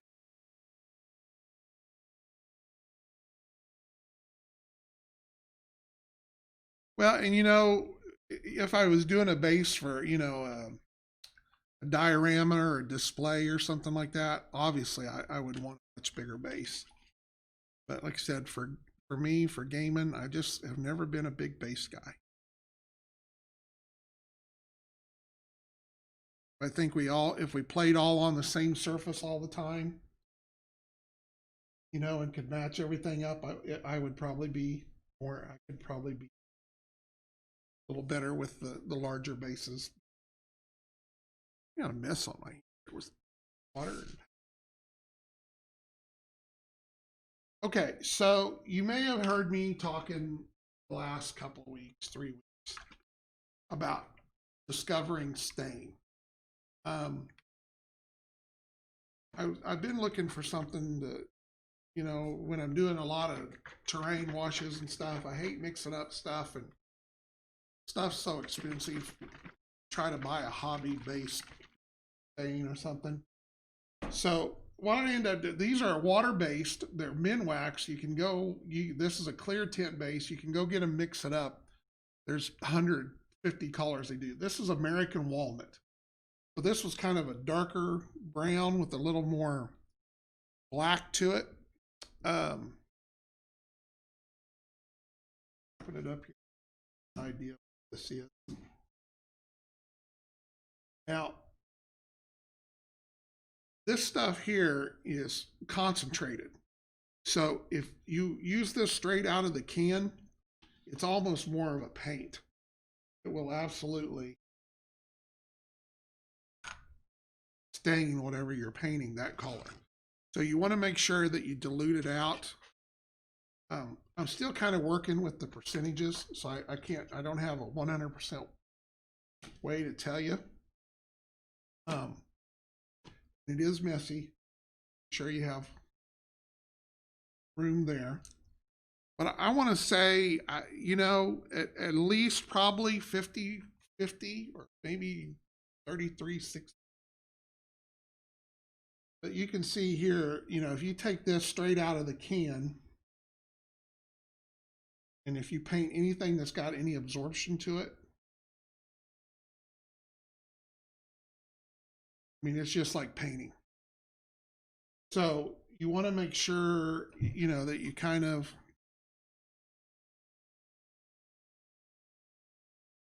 I'm going to try basically 50-50. You know, it's a hard combo because, you know, the more you leave in there, the better that the stain will stay in there. But and then just come in here and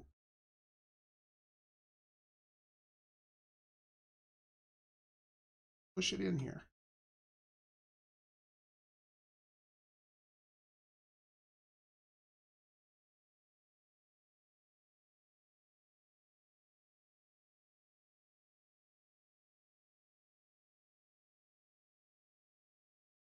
But this is going to take some of the red out of it, kind of help blend it together, especially where. So if I was working downstairs and had everything, I would have mixed a much bigger batch of this up and used a bigger brush and washed the shit out of it. But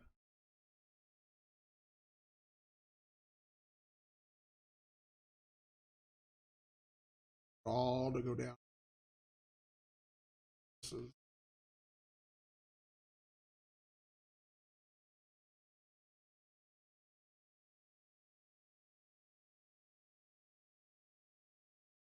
really brings out the shadows in there.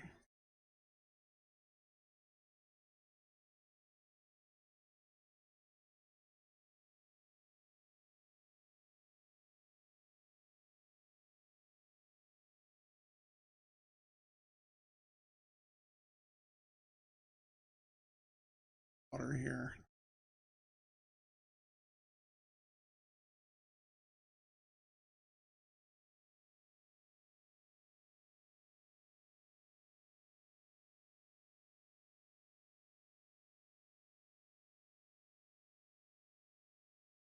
Not the greatest brush to be.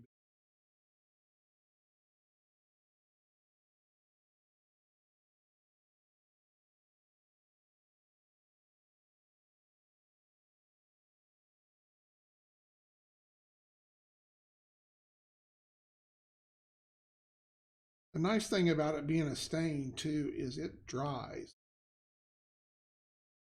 It still takes a little while with all the water and stuff.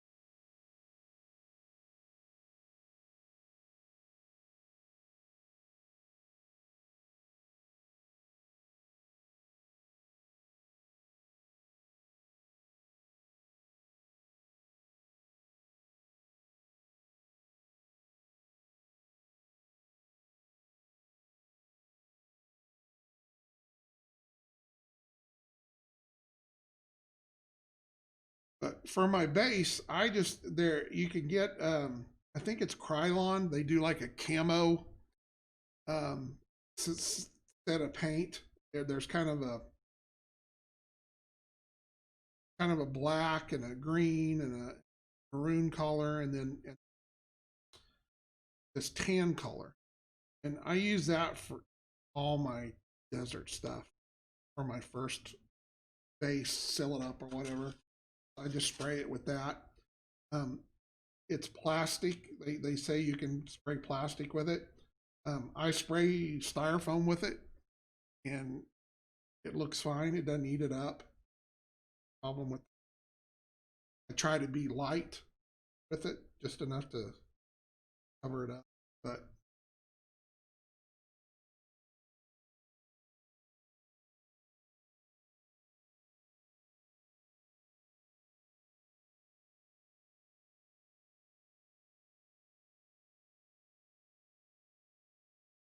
we'll get through this. Yeah, normally I'd take a fringe and measure it out, 1 to 1.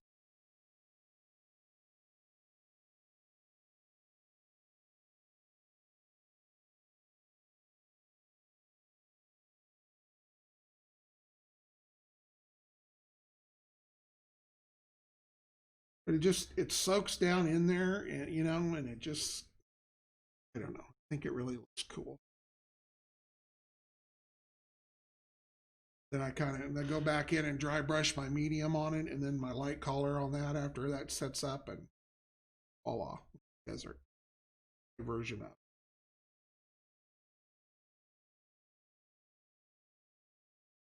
But see that it just blends that all in together now, and looks like I said, because of the stain, the color stays in there really well.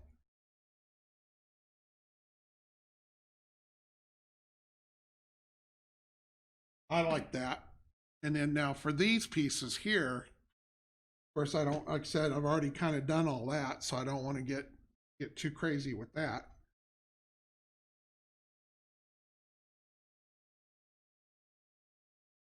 I may go a little darker here on this one, just.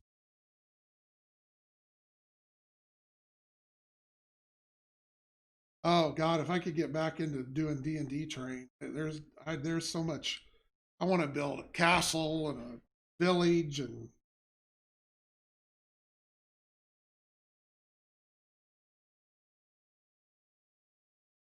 but I just want to kind of get this on here to blend this in a little bit. When I airbrush over it with some of this, like I said, I'll take this back and use the stain straight out of the can for airbrushing, and I can come back in and do some real light sprays here and there to bring the darker back up. Did that on my skeleton piece, and I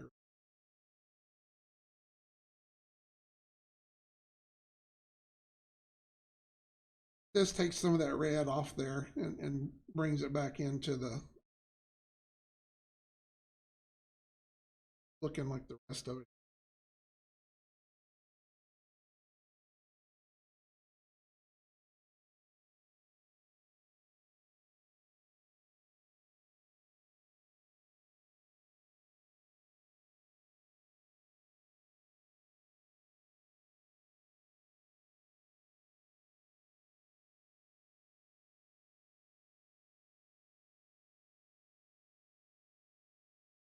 It was a lot longer way when you're not.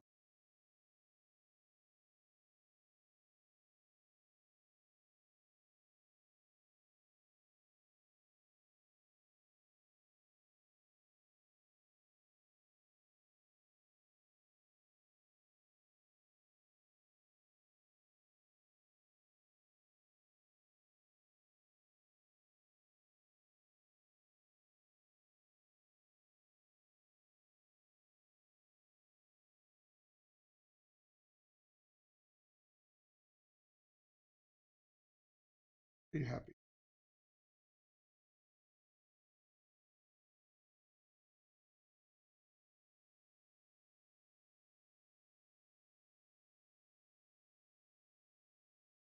When I kind of diffuse it in with the airbrush, it'll.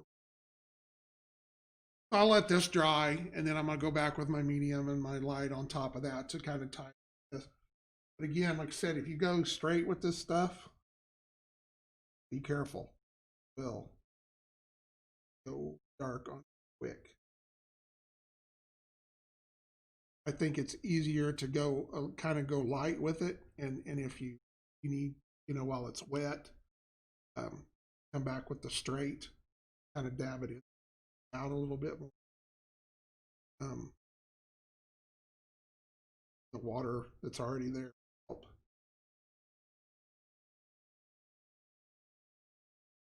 There's that.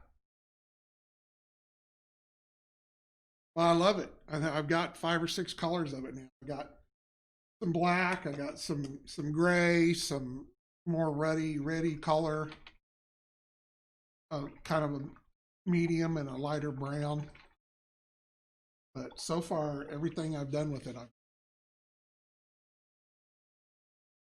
plan on doing more. Sure.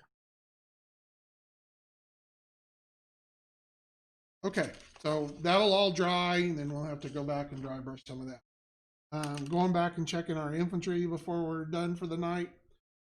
So you can see where it's how the water's evaporating out of it. It's already got kind of a little bit of a skin to it. But we'll let that finish drying, and then tomorrow I'll put some base colors on it and get it. So I think that's going to do it for tonight. I hope everybody had fun listening to me ramble. That was the best part of it. That can cost me $8. I got it by the quart. They mixed it up for me at. I went to Home Depot and got it, and literally, that quart is going to last me for a long time, especially mixing it up with water. So, I mean, if you went and bought a quart can of Army Painter dip or whatever, I mean, it's what, $30 or something like that. Yeah, well, I doubt I'll get that crazy with desert, but yeah, I mean, it's going to go a long way. So I've rather than paying for high dollar inks and or Army Painter dips or something like that, this I think is going to be the future for me for washing. It does have a little bit of a sheen to it, but again, I spray everything with dull coat when I'm done, so it'll all blend together anyway, and look fine, I think. So anyway,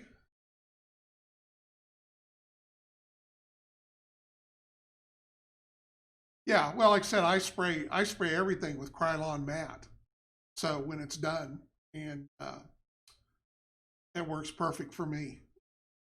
It seals it. brings it all together, knocks the sheen off of it, etc., etc. So anyway.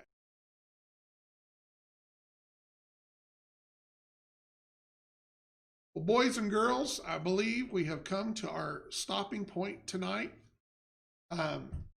We will be back tomorrow night at 8 o'clock. James will not be joining us because tomorrow is his birthday. So when you see James, make sure to wish him a happy 80th birthday. And decided he would rather spend it with his family than us. I know. It is what it is. Yeah. James is 80. He's like 80 or 85, I think, something like that. But I think that Ross Hines, Savage Coyote, the painter, will be joining us, at least by voice. He kind of lives out in the boonies, so I don't think we'll get a very good video stream from him. But he's gonna call in and be part of the show, and he'll talk. He's got all kinds of good things for Cav. Him and James are working on getting their Big Stomping Robot podcast put back together, and so I'm hoping one night on the terrain show I can get Todd and Farnholtz or some of the other painters to come on some of their stuff. James, by the way, started his own painting show that we are broadcasting on Monday nights at 8 o'clock. So you might check that. He'll be back next Monday. Our first show he did last night. That's down on our buttons if you missed that. Then Chris will be back Saturday at 2 o'clock. He's going to be working on a new miniature. I think he started on a artillery piece this Saturday. So he'll be working on that. We got the Akula done. I put that up on the Facebook page. I'm really happy with the way it turned out. I'm always a big hovercraft guy. They're cheap. You buy them by the dozen, and they're just fun to play with. So they die like crazy, but they're fast and pack a bit of a punch with some of them. Anyway, so good night. Thanks for coming in tonight. And I will be back tomorrow night at 8 o'clock Central Time with our Cav show. Good night, Gimli. Good night, everybody.